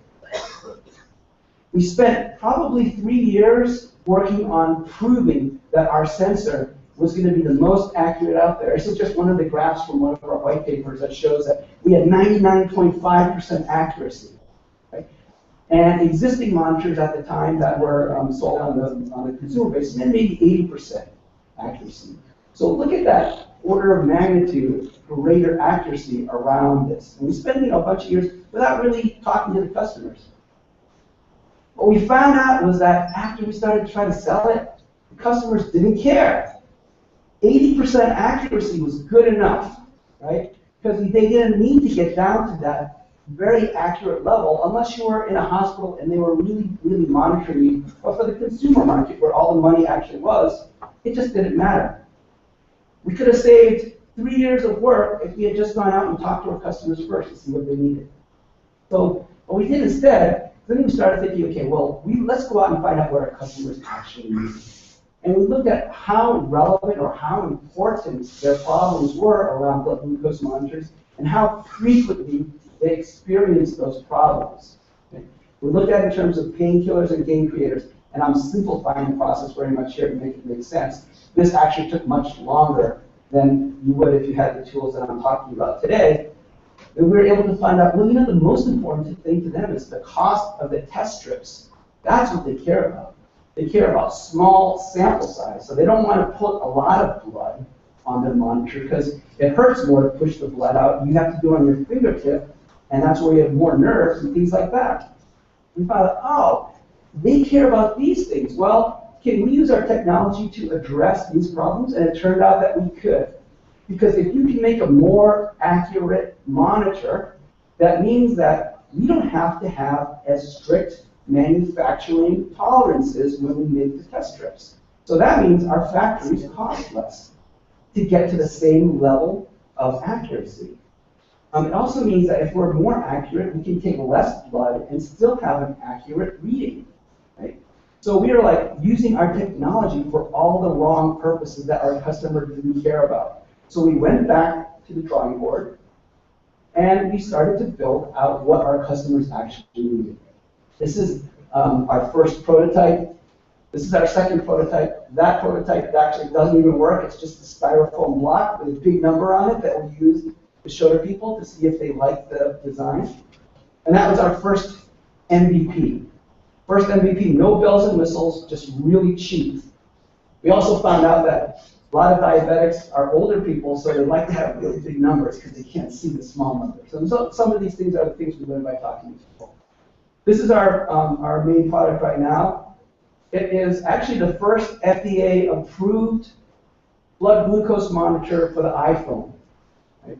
So this plugs in, you give your, it reads your blood, and it shares it with you. You can get all your information, share it with your doctor, all the bells and whistles.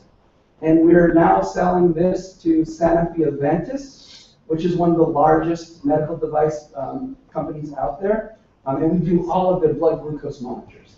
So the company now is a huge success. But it took way longer than I would have liked.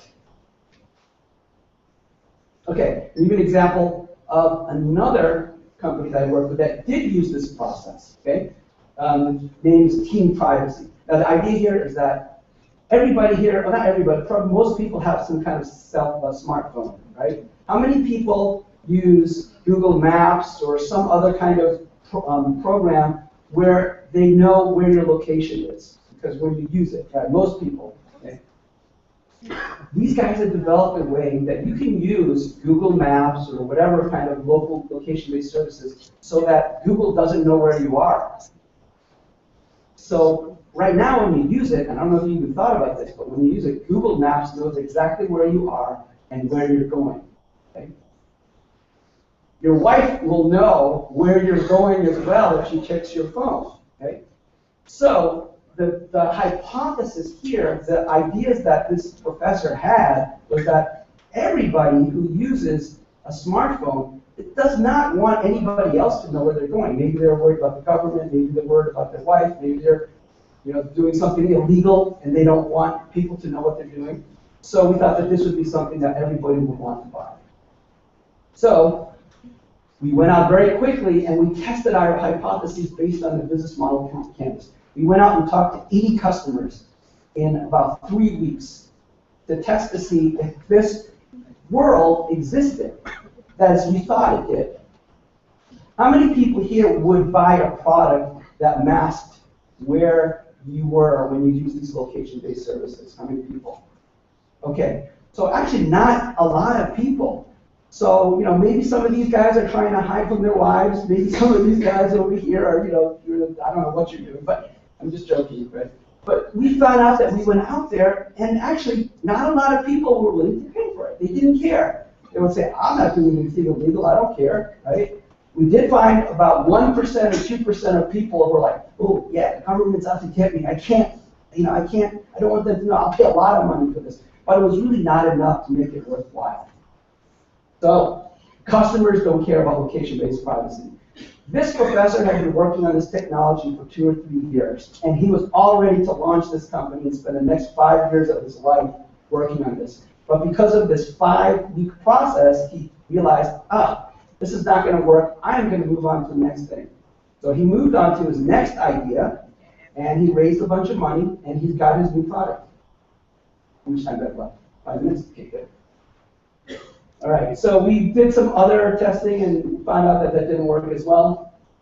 So far I've talked really about how it took too long, how we were able to use the process to get rid of a bad idea. I'll tell you an example of a company. I didn't personally work with this company, but they came through this one of the training programs at a sister university that uses the same curriculum as us. This company called Anchovy Labs went through one of our very intense boot camp programs called the iBoard at one of our sister universities. Their idea was that they're going to take a video and photo tagging service to be able to, here for example, count how many cells are in the sample through a microscope, or to be able to count how many swimming pools there are in a certain geographic location. They have a way of recognizing images. The other applications thought, okay, neuroscience, astronomy, they had tons and tons of ideas about how this technology could be used.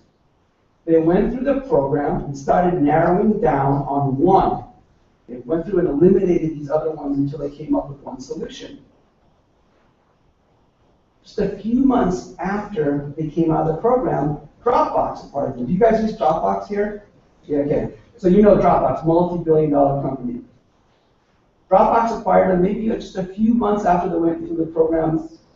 I don't know, it's not publicly disclosed, but the rumors I've heard, the $30 to $50 million acquisition with a startup company that was only 3 or 4 months old. Because they went through this process and eliminated all the ideas quickly to get down to that one application that made sense. So you can see that there. This is a little logo of the anchovies going into Dropbox. But so now, to be honest, I don't know what Dropbox is doing with them because they haven't launched. But I understand they're launching the product next year. Okay, so that's it. I'm not going to talk about how to get interviews and to do how to actually do these things. I think if you guys have questions on this approach, then I'm happy to. I'll be sticking around and can ask you some more. That's it. I hope that made sense. Any kind of time for Q&A?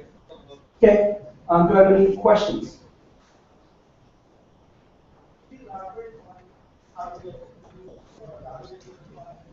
Okay, so you want to go out there and take advantage of your. So your product is an application, and your target demographic is very limited. So what do you do to validate your idea and build your MVPs? So figure out who your target customers are, even if it's a small group, and you approach them and say, instead of saying, hey, I want to sell you something, you say, hey, I heard that you're the world expert in this area, and I want to share some. I want to hear what you have to say about this, and I want to share some ideas with you to get your expertise. So it works virtually as well. I mean, if you lay out your questions out there in the forum. It works best face to face. Try to get those. You don't have that demographic, right? Use Skype. Use Skype. Use Skype. You want to see their eyes, and if Skype doesn't work, use the phone. Great. Thanks. Okay. Any other questions? Okay, one more question. Okay, that's it. Thanks. Thank you so much. Yeah. Thank you. So, how many of you guys are going to apply or go through this and actually try it with your businesses or startups? Good, good. And how many of you guys are going to get Jim's email? Good. Good. So you guys should go and get his contact before you leave. Okay. So, have you guys seen the movie Thor? Yeah? And you know the main character, Thor with the hammer. So, he's Thor, and I'm the hammer. But, aside from that, Thor, so how many of you guys played Farmville? And any of the Zynga games? You heard of Zynga? Yeah, so good. Zynga was popular, is still complicated. Complicated, okay. But he is the lead architect, or was the lead architect of Zynga. And that's something great. Because there's so much information he could share, and I'm sure a lot of you guys were going to ask him a lot of questions, I know. But he's got a lot of other cool things he's also doing. So, Thor, I'd like to welcome you today, and please stay put. Thank you. Thanks for having me. This is great. So, before I was at Zynga, currently I'm in New York. Before I was there, I was in Iceland, where I'm originally from. And not just in Iceland, in the capital, but in a town of 550 people on the northern coast, about 4 hours away from anywhere. And as you can imagine, there's not much of an entrepreneurial ecosystem there. But it doesn't stop us from thinking that way, where you have to be scrappy. You have to figure out how to get by and what you want to do, and a lot of constraints. And a common theme in entrepreneurship is dealing with constraints. Because one of the defining characteristics of startups is that you don't have the same resources as a huge company. So even though you want to become a huge company, you're not there yet. So you got to work around all the things that are between you and a multi-billion-dollar valuation and all the resources that come with that, or an IPO or whatever it might be. So even though there's a personal story here, really the topic of this part is how to talk to investors and how to deal with investors and how VCs think and what they look for, etc. So what I want to do is ask you I would have questions from you about that. But first, give you a high-level overview of how that works and how VCs think and what they look for and how you guys can position yourselves and think of your companies in a way that would be attractive to them. So after growing up in Iceland, I wound up going to the States and got the only job I could get there, which was really, really horrible, for not a lot of money, being paid in cash. And then discovered you could actually do a lot more instead of just with your hands by learning how to develop software. And that was the entry into entrepreneurship, was a mobile gaming company back in 2001. Raising money from family and friends, although usually it's called family, friends, and fools, because really they're giving you money with no realistic hope of a return. They just want to support you. They believe in you as an individual. And that, of course, failed. Lots of reasons why, but it doesn't matter. Next company was a enterprise mobile company, where we were doing enterprise security for mobile devices about 10 years ago. And that was the first taste of VCs. And when you talk to VCs, the same way you talk to your angel investors or your friends and family, the language just breaks down. Because you're not ultimately on the same side in the beginning. They're doing a job, you're trying to build a company. You want to get to aligned goals, but you're not there in the beginning. So what you have to do as you're raising money, is you have to find the people that are passionate about the same things you're passionate about and build a relationship with them. Come to a partnership of some sort where you guys are working towards a common goal. And if you notice, I said nothing about money there. It just so happens that what you have is the entrepreneurial drive and the passion and the ability to work 24-hour days, 7 days a week. And what they have is money and connections and all kinds of other things. So how you get them to believe in you is largely what I'm going to be talking about. That company will also fail. And that's another common theme in entrepreneurship. You have to be prepared to take a shot at something, knowing it's not really going to work. But you can't say that. You can't say, well, this isn't going to work, so I'm going to have 6 other backup ideas. That means you're not passionate, you're not committed to the one thing that you're trying to do, that you're trying to get everybody to believe in you. Because if you're hedging your bets, that VC has 20 other people that also want their money. So they have to believe that you're the guy that's going to take their $1 million, or whatever it might be, and create the next Google or the next Apple or the next major company. So after that experience, did a bunch of other things, and wound up setting up Zynga's first remote studio, building a bunch of games, working on others, Farmville, Frontierville, Cityville, and a bunch of Facebook games. And this is now about 5-6 years ago. And that experience showed me what it takes to go from an idea in a small business to a multi-thousand person company in very short amount of time. And what hyper-growth really means. And what it means when you see something that's truly successful, and it feels in a very real way like you're in a rocket ship. You have no idea what's going to happen, but you know it's exciting, and you're on board, and you're just trying your best to hold on. And that experience, once you see it, once you're a part of it in any way, even as a part of the team, it's very hard to go back to a regular job. Because now you've seen something that's different. You've seen what happens when you hit on the kind of validation that Jim was talking about. When you get an audience that really is into your product, your offer, your service, and wants more of it and more and more, and you're just trying your best to give it to them. Whether it be something as simple as virtual farming, where we're pulling in about $1 billion a year, literally selling virtual farm equipment. Where rationally, it's stupid. Nobody wants that. But on an emotional level, you can connect with users so that they get so much value out of the product that they want more of it and more of it and more of it. And that should be your goal as a startup, as an early stage company, or even as an entrepreneur, before you have a company, is find that one thing that people can't get enough of. And then after that, I started a handful of companies and was a bit savvier or smarter about how to handle the financing part of it. So one of them, a healthcare company who raised just over $55 million and sold it recently for a lot more than that. So what I can talk about spans the spectrum of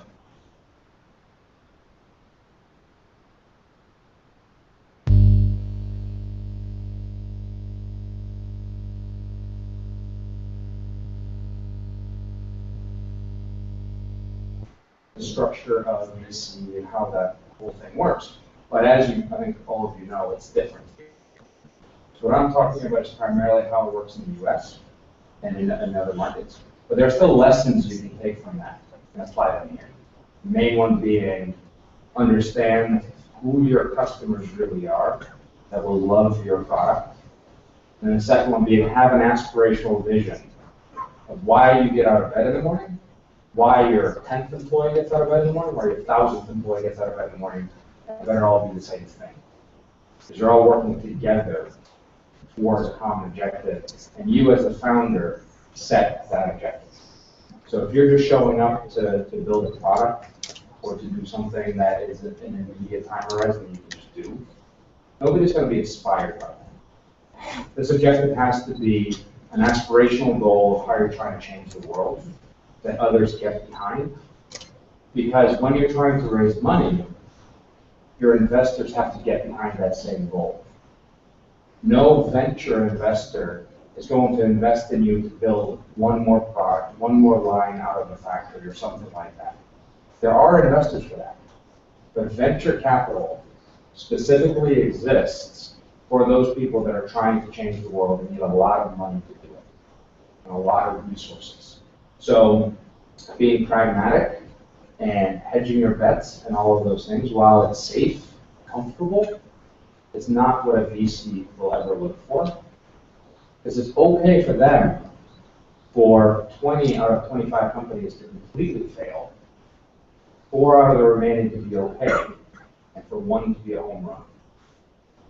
So if they're just assuming that 80% are just going to just go away, they're going to take bets on people that are trying to do what in American terminology would be a home run. Is there a perfect equivalent? 6. 6? There we go. So go for a 6, which doesn't sound right. In 6 it. 6 it. There you go. So if you're not doing that, keep iterating. Keep thinking about really what it is that drives you and what you get others on board with. Because that's the only way you're going to get proper investment. Now, the other forms are going to be from a bank, from friends and family, from a strategic investor, and that's going to be to expand whatever you're doing if you already have a business, or if you want to go into a series of things that might help with that. Those are also about relationships, with different kinds of relationships. So at the highest level with venture capital, it starts with friends and family, people that know you, that know you're crazy, or just might work. They want to be there for you, and they want to support you, so here is $10,000 or $20,000.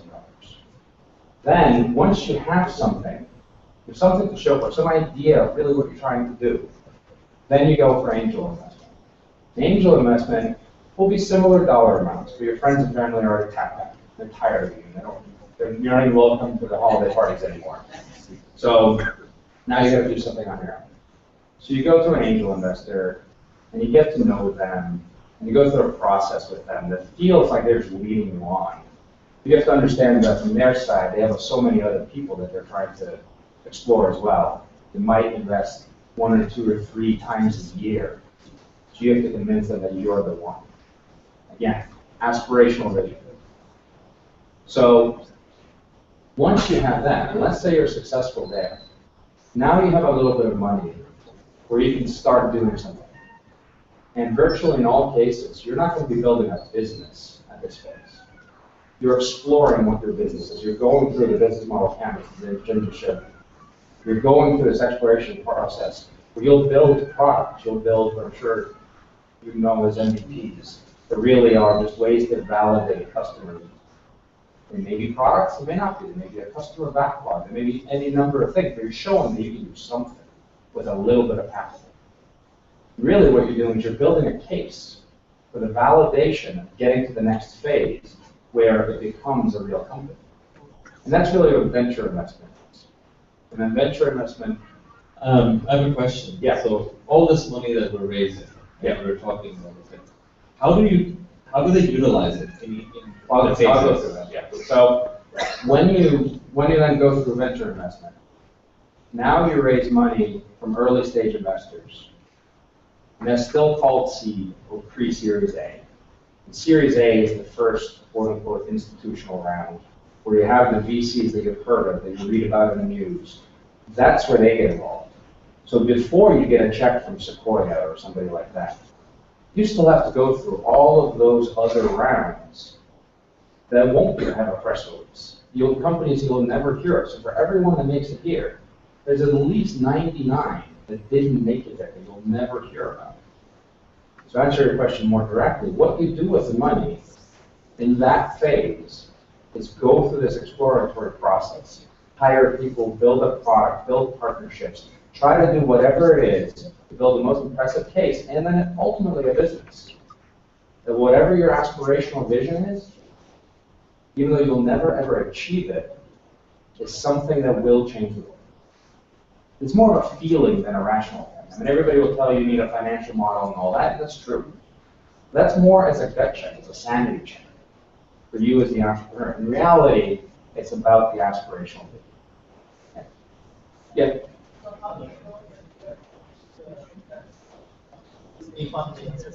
How would you? As soon as an institutional investor writes you a check. So, if the question is how do you know when you're ready for it, is when you have a business that you know you can scale. And there may be a lot of questions of, well, can we really get these partnerships? Can we really hire these people? What does scaling mean? So scaling is understanding that if you just put more money into a problem, that whatever it is, or your solution rather, that your outcome will be greater. So more specifically, you have a validated solution of something, a validated customer need and a way to address it. And then you just need a lot more resources to tackle it. And they can't be, well, if only I had $10 million, then I could build this little thing. It's got to be, I've already built this little thing, and I'm already serving these people, and they love it. Now I want to serve this larger population.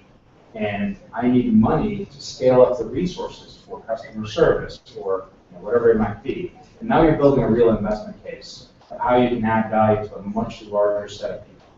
And then it goes from that first institutional round of Series A, and then you'll see Series B, Series C, Series D, etc. Those are fairly arbitrary labels. Really anything after that, certainly for us in this room, is just growth capital. Meaning you have something. You just want to pump a lot more money into it. And ultimately, if you IPO, for example, it's the same thing. All you're doing is just getting money from public investors instead of private investors. Now, one common thing that is different here, one common conversation that I've had the last few days that's different here versus in America. Here, if you raise money, your valuation is whatever money is coming to your company, with a few other modifiers, but same order of magnitude. So there, your valuation is one thing. Then you issue shares, you issue equity, and you sell a part of the company. You're not selling the whole company, you're selling a part of the company to your investors. And that's what raising money is. It's not free money. You're literally selling your baby, or part of your baby, maybe an arm or a leg, to these finance people. Right? So venture capital is not always a good thing. Not always what you want. And for most businesses, it's not appropriate at all. For most businesses, all you need is just a bit more runway or something else to build a slightly bigger business of whatever you're doing, which is fine. If you're not trying to change the world, don't even go through the route of raising venture money. Which, again, I'm not trying to put anybody down, but it takes a certain level of insanity to wake up in the morning and say, here's where I am, and here's the world. Instead of conforming, I'm just going to go over here and move it. would you know that, I mean, for the share, how would you know you're giving away enough or not more? Because you will want to give away as much as possible. And Not necessarily, no. And they will want to take it more as possible. Not necessarily. So, because it's not a give and take, it's a partnership. Think of it as negotiating with a partner. What you want is for them to be adequately incentivized. You don't want somebody that doesn't care about your business is going to be running around about bad-mouthing you because of how you screwed them over. The last thing you want. Because all investors talk to one another. So what you want is a right relationship where everybody's properly incentivized. And this will get a little bit too technical here, but as soon as you start negotiating the terms, really what you're doing is you're protecting yourself and they're protecting themselves for when things go wrong. So it's actually not about who gets what. It's about, well, if things are bad, then what happens? What does it take for the investor to fire you? And again, a lot more than that. But any other questions? Well, I do have some bad experiences with venture capitalists, so you can understand I try to personally avoid them. My personal first question is it a myth that venture capitalists will have the same passion about same like as us? Like it's very rare, right? Like I have a dream, I think something different, and they just put my ideas in the Excel sheet and they just so okay, this is your equity. So how much access I should really give a venture capitalist normally? How much access? Let's say to my equity or let's say operations. Like there are many forms that venture capitalists normally come. Like it can be a loan or it can be some equity. A loan is not. That's what I'm saying. That's not the same thing. Yeah. So in part of equity, there is some decision making and etc. And all the time they just want to run down the costs and bring up the profits and etc. Well, they want the biggest outcome possible. So they're going to be pushing you. And if you know what Jim was saying earlier, it's been 14 years of this one company. For most VCs, that's not okay. And if a VC has control of that company, they might force it to sell. To your question, they might force it to sell because they need to return money to their investors. They're just doing a job. It's not that there's a bunch of rich dudes that are just giving you money because they feel good about you. It's they're doing a job of managing money from other investors that they have to invest in certain things they told them they would do. 7 years later, they're giving their money back at whatever, hopefully, gain there is. I think also to add to this question, is like, how do you manage the investor relation if you bring on an investor? Like I think, do they micromanage? Do you give them everything? Like I think that's something that people also ask. So that's going to depend a lot based on where you are. So in the U.S., it's fairly good guidelines, like a blueprint of how to do that, how to govern a company, what board responsibilities are, what those roles are, and then and so on. Generally, for angel investors, if you're at the earliest stages, which probably applies to most of the people here, the least possible formal involvement, pretty much the greatest possible informal involvement is what you want to go for. So that you have people that are helping you out that are part of the team, but you can tell them to stop helping if you need to. Because you're so early that you don't want to paint yourself into a corner where you all of a sudden can't run your own company when you need to. So the investors are really running it. Because you don't want that in the earliest stages. But later on, sometimes that does make sense. There's a notable example of Box, which is a company in the US that just filed for an IPO and took it back, where the founder and CEO, and it's a multi-billion-dollar company, owns 4% of it. So other investors and other people, 96% of his company sold that much. But he's happy with it because he understands how the whole system works. He couldn't have done what he's done without that capital. So 4% of a few billion is enough for him. Question on that? So I would like to build on what you said. The VCs usually they won't interfere in the company if everything goes great. The moments they will interfere where things are not going as you originally promised. But there's another part of it about the capital you attract. It's not just the money. All the investors, if you are well aligned with them, basically they want you to be successful because they are invested in you. So the more successful you become, the more money they make. And usually it's not just the capital. They will make introductions to different clients. Each one has its own ecosystem of relationships, and that works in California very well. Meaning they may have invested in other companies. What was the Zappos, for example, the same VC company that invested in Amazon.com also invested in Zappos. And surprisingly, at some point, Amazon bought Zappos for $1 billion. So the entire ecosystems of relationships, talking to what Jim was talking in the morning, that are also in the world of investors. So it's very important to see which investor can bring the most value in addition to the money. If you have a certain type of company, you have to see which investors have the best relationships with big companies in that area. And it's a nice alignment. And maybe you can talk a little bit about different types of the Series A, B, C, D. So it's not just a one-time investment as the company grows. So, and just to follow it up a little bit, I think that's even more important here than elsewhere. The economy here is very much relationship-based. Whereas in the US, there's a bit of an insulation, but the funding ecosystem there is very relationship-based as well. So that's a very good point. But what the investors invest in is not your business. It's not the one thing you're going to do. It's not your new product or new widget or new whatever. They care about that, but they only care about that in as much as that's validation that you can execute for something. What they're investing in is you, is your team, and what you're trying to do together. So as you do that, and as you're successful, now obviously, over 90% of the time, you're not going to be successful. So what I'm saying actually doesn't even apply. But keep trying. Do it over and over and over. Don't look at it as failure, look at it as learning. Now you've learned some lessons. They may have been expensive lessons, and I have a lot of very expensive lessons. But eventually you get to a point where things will start looking a bit different, and you see there's a path until you get to the next phase that you haven't reached before.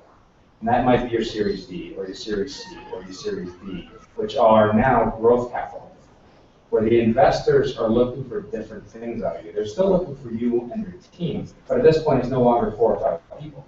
At this point it might be 400 or 500. And now your company has changed in a very significant way, qualitatively and quantitatively. But it should still be true to whatever your aspirational vision is, whatever your goal is you're trying to achieve. And what the investors will look for at this point will now be financial metrics, will now be the health of the company. So now, if anybody here has an MBA, that starts becoming useful. Anything before then, it's all around traction, team, and what you're trying to do together. Any other questions there? Yeah, hi.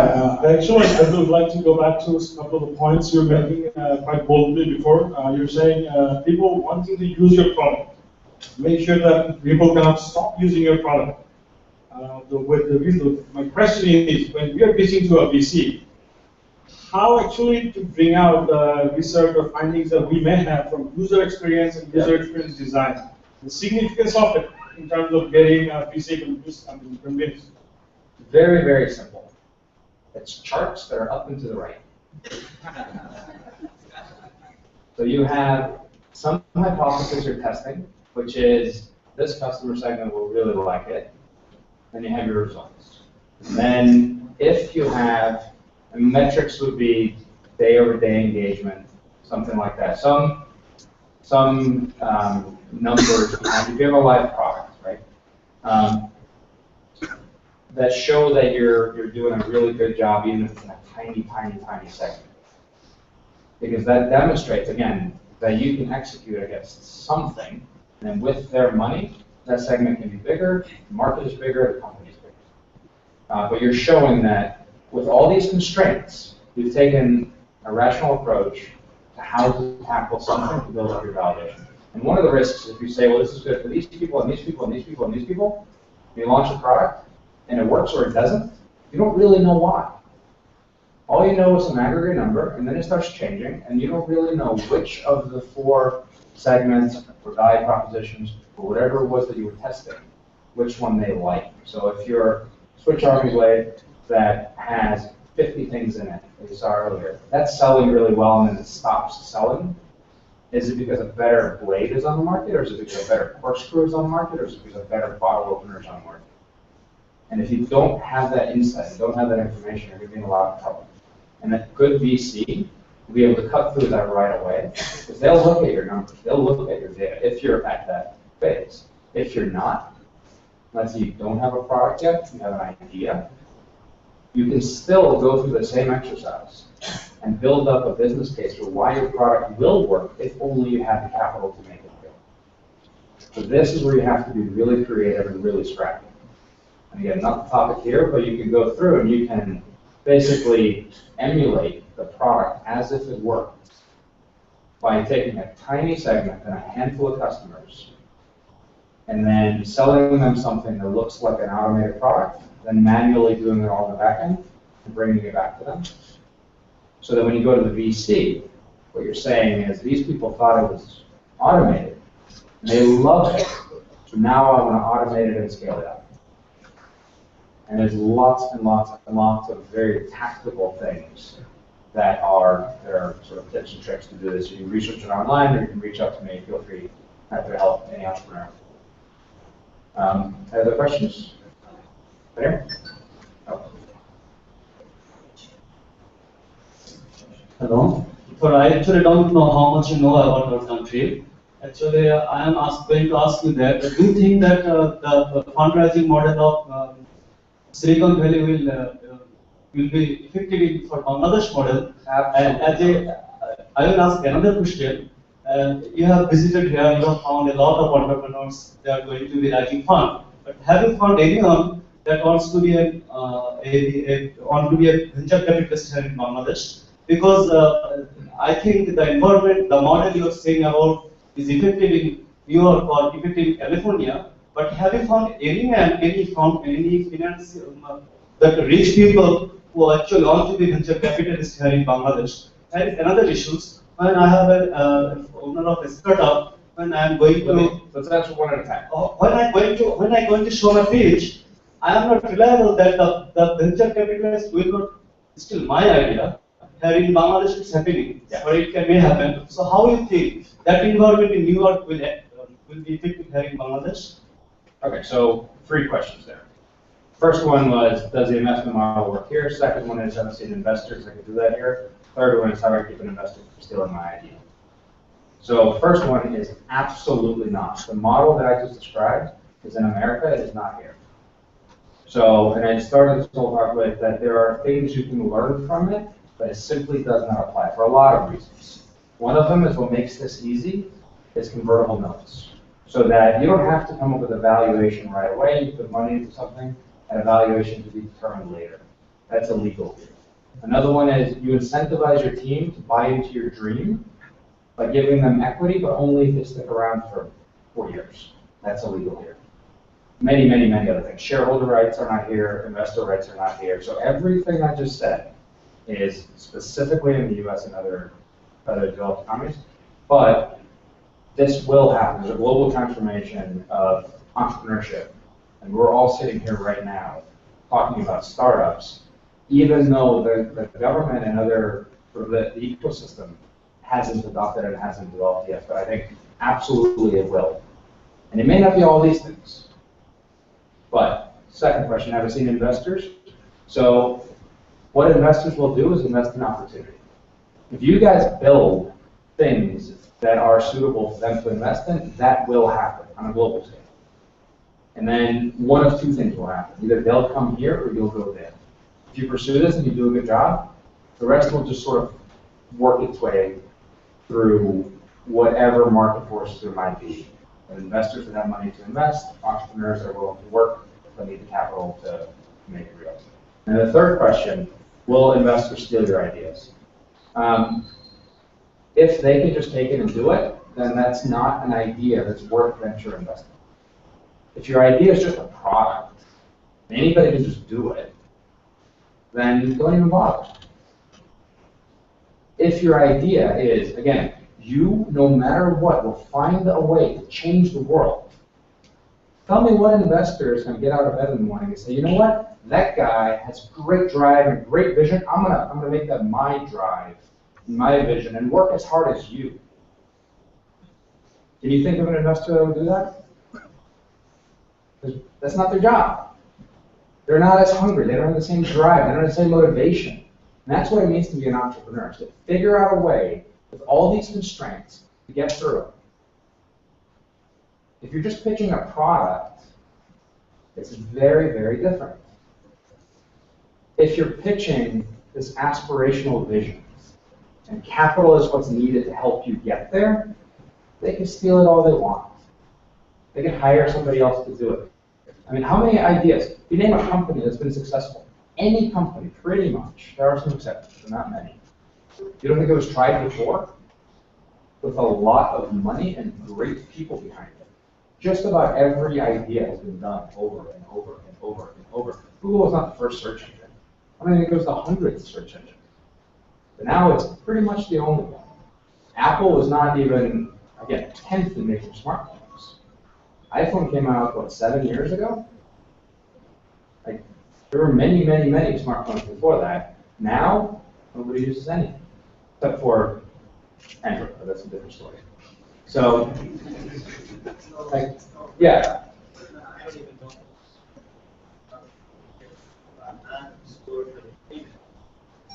Yeah. So, yeah, I don't know if that applies here. So in general in America, just to give you a sense for how far this permeates the investment culture, an investor will not sign a non-disclosure agreement. Do they have any?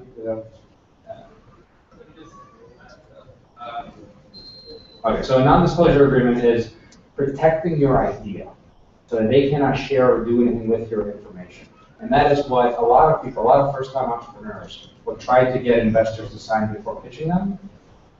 But they absolutely will not do it because they have so many things they look at, and they're not in the business of stealing your ideas. We do have, you can still apply the NDAs over here, but it's when you're trying to execute it in a judicial course, they take a long, long, long time. So it's actually, at the end of the day, it's a partnership. You know, you're going, you have, when you're going and meeting your wife for the first time, in the sense that can you trust them? And you kind of build that trust over time. And it's so important to actually find the right people before you kind of approach them and get a feel for it. But that's something very important. Just to add a local context to your question, there are investors here. Angel investors and angel investor networks are starting to happen. And not necessarily VCs, angel investors, but at the same time, these investors also need training. And that's something that we're looking forward internationally. How can we go through this training process? Because, yes? One of this, what I know, if ownership funds cannot make any social activities for rising funds. It's written in our legal social. We can't make a fair or make a seminar for rising funds. It's fundraising pitch. That's a party company giving pitch and you are selecting someone. Yes. It's illegal in the country. I know, so far I know. Technically, when you're pitching, nobody writes you a check on day one. Hold on, it's illegal, or was illegal until 6 months ago in the U.S. as well. Yeah, I don't got it. What? He said that it was also illegal in the U.S. Similarly. Yeah. No, I mean, it was plain and simple. It was illegal for you to stand on stage and pitch all of you as your investors, my company. Illegal. Do you know how many people went to jail for it? Work through whatever constraints you have. Figure out a way. Don't worry about it. I'm not worried about it. I'm thinking about how we will change it. I think he just answered the question. He said we figure it out as we do it. Because this is a new things that are happening, like so many entrepreneurs are coming, investors are at the same time coming. I think it's something that we have to work and build the ecosystem. It's not just coming from the US or anywhere else and say, hey, here's a top and that. It's something that we have to figure out as part of our culture and understand it. But at the end of the day, I think what Orhan said, it's a partnership.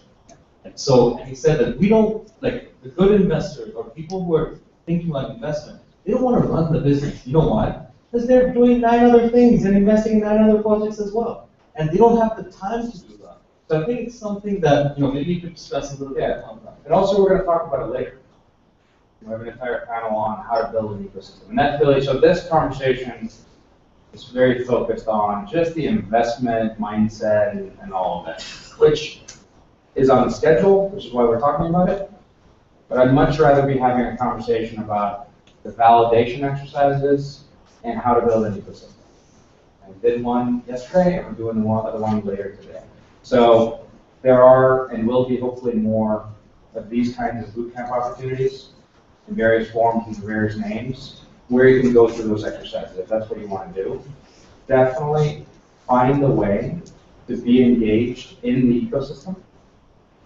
Make that a personal objective. And there are many others that are here, as in, so that's wherever you are, that are working on creating this for you. But you can also do it on your own. And you can do it online. And you can do it in many other ways. But that's the only way that it will change. If you guys step up and try to build this, put effort into it, and try to make it real. Because otherwise it won't. And otherwise, the investment conversation won't matter because the ecosystem and the support you need to go from what we talked about as an idea to an IPO, there are so many things in between that even in a developed economy and even in a developed entrepreneurial ecosystem like in America, you still have 80 to 90% failure rates or attrition rates at every phase. So if that's the case there, how do you work on going through that here, where the same level of support, the same level of mentorship, the same level of capital is simply not available? And it's tough. There's no question that it's tough. But it's happening. And this will go in waves. First wave will be this. Second wave will be a set of companies that are small but interesting. Third wave, bigger. Fourth wave, bigger. Billion-dollar companies, IPOs. Fifth wave, and that's basically where we are in New York. We're not even any further than that. Silicon Valley, 14th, 15th wave. World-changing companies, multi-hundred-billion-dollar valuations is a thing. That's not a thing in New York. It's not really a thing anywhere else. And that's okay. This is how the ecosystem develops. And it does take time, but that time between the waves is getting shorter and shorter and shorter.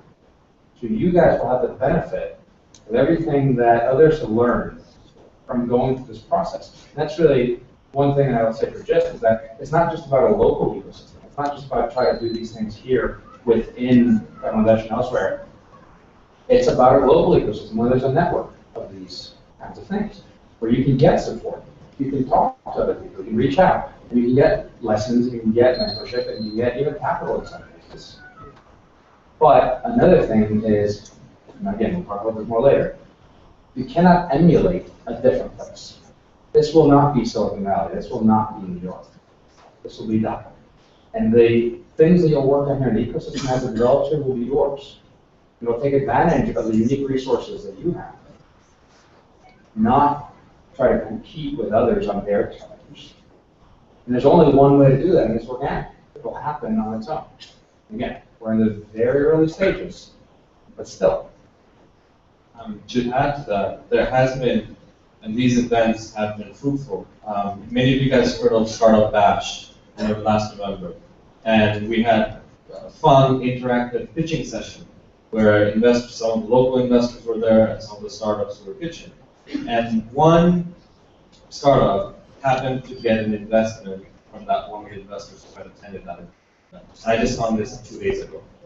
Which means if you actually look, these things is about also networking and meeting people and the right people, because you never know who is in this audience. Other companies that have gotten investment, you've got Magneto Digital, Light Hustle Partners, and I'm sure there's many other case studies that are out there. We just have to bring those stories out for you guys. And the investors will then start feeling, okay, there are things that are happening, and they don't also want to miss out. So I think what Thor has said is, we have to make it work for Bangladesh and what works best over here. At the same time, we have to give each other mutual feedback. It's a partnership. And I think with everyone over here, if you open your mind to actually network and find people, you'll see the world opening and the doors opening. Because there's a lot of investors who are in this city with a lot of money that are ready to go in, but they just don't know how. And there's a lot of entrepreneurs who always say is that, oh, I don't want to do this because I need the money. But it's not necessarily you need the money, and it's about the network. You need to go out and meet people. And the more people you meet, the further you start with your product. So yes, but it's about relationships. Yes. You start with the networking, and then you get to a common place where you're both working towards the same thing. You figure out a way to help each other out. One side with money, the other side with just insane focus and drive and things that no normal human being would ever do. And that's what it takes. It's not a hobby to build a startup, to build an actual, real company from the ground up. It's a lot of hard work. And any shortcut actually isn't.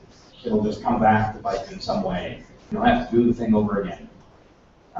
But the networking and the community are how it all gets started. And then figure out who is passionate about the same thing as you, how you can support each other, and how you can work on it together. Any other questions?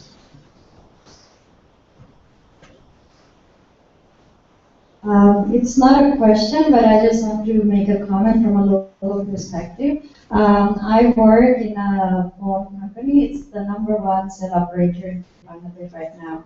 So just to answer the questions before, that we do take NDAs very seriously. We sign up with new companies every day with their new services, and we do also invest in those companies. We promote the services, so I also see that as an investment. And we have been doing it since probably the company has been built in '96. So it's not a new concept in Bangladesh, and we do not steal ideas. We actually nurture it. We give them how to improve their business plans and probably make the ideas better. Because we have market research data with us that probably most startups don't have. So we do provide this kind of data to new startups. And that's very different. For a corporate relationship, it's basically signing a deal. And there will be, I mean, you have zero control. Whatever the big company wants, that's what you do.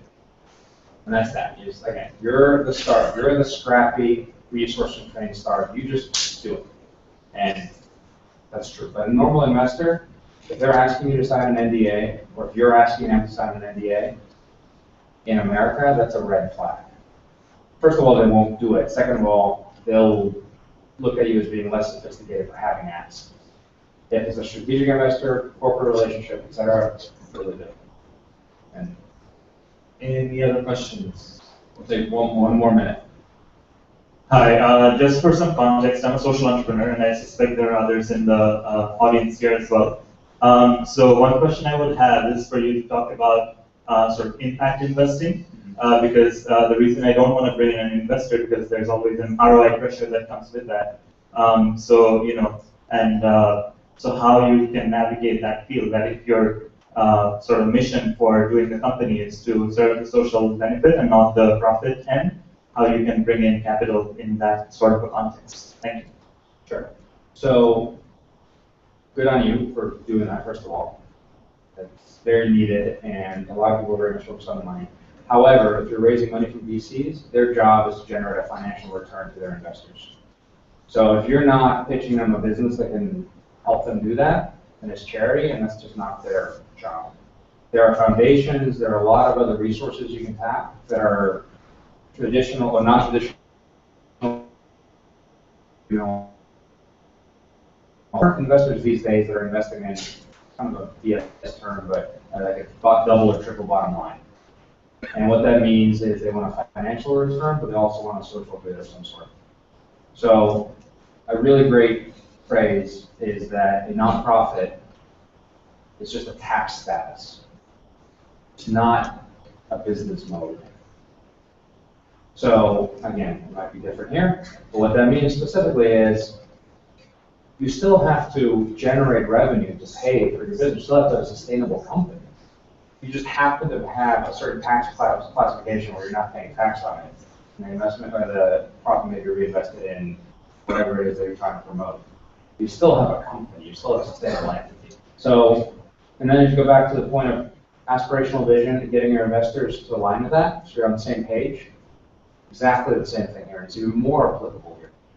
Because as a social business, you are trying to change the world for the better. And if an investor believes in you and wants to give you their money to help you do that, then great.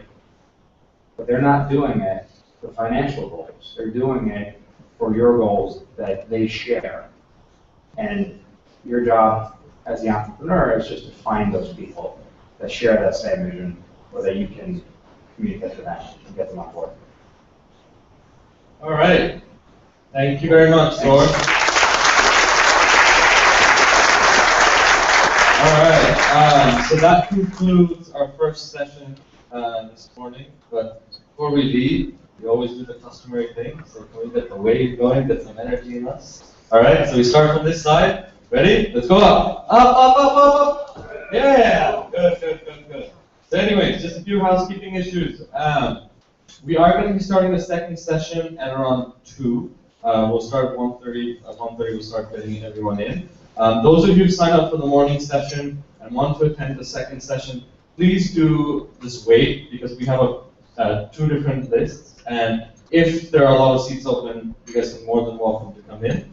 And if you still have any questions, you can take this time to network, take some photos. We have photo booths outside. We have over here. Please do take the time to mingle with our international speakers and, who are here and mentors who are here. Again, GistBD, hashtag, please post so we can let people know. And lastly, thank you for coming this morning, because if it wasn't for you, we'd be talking to ourselves. So thank you very much. All right.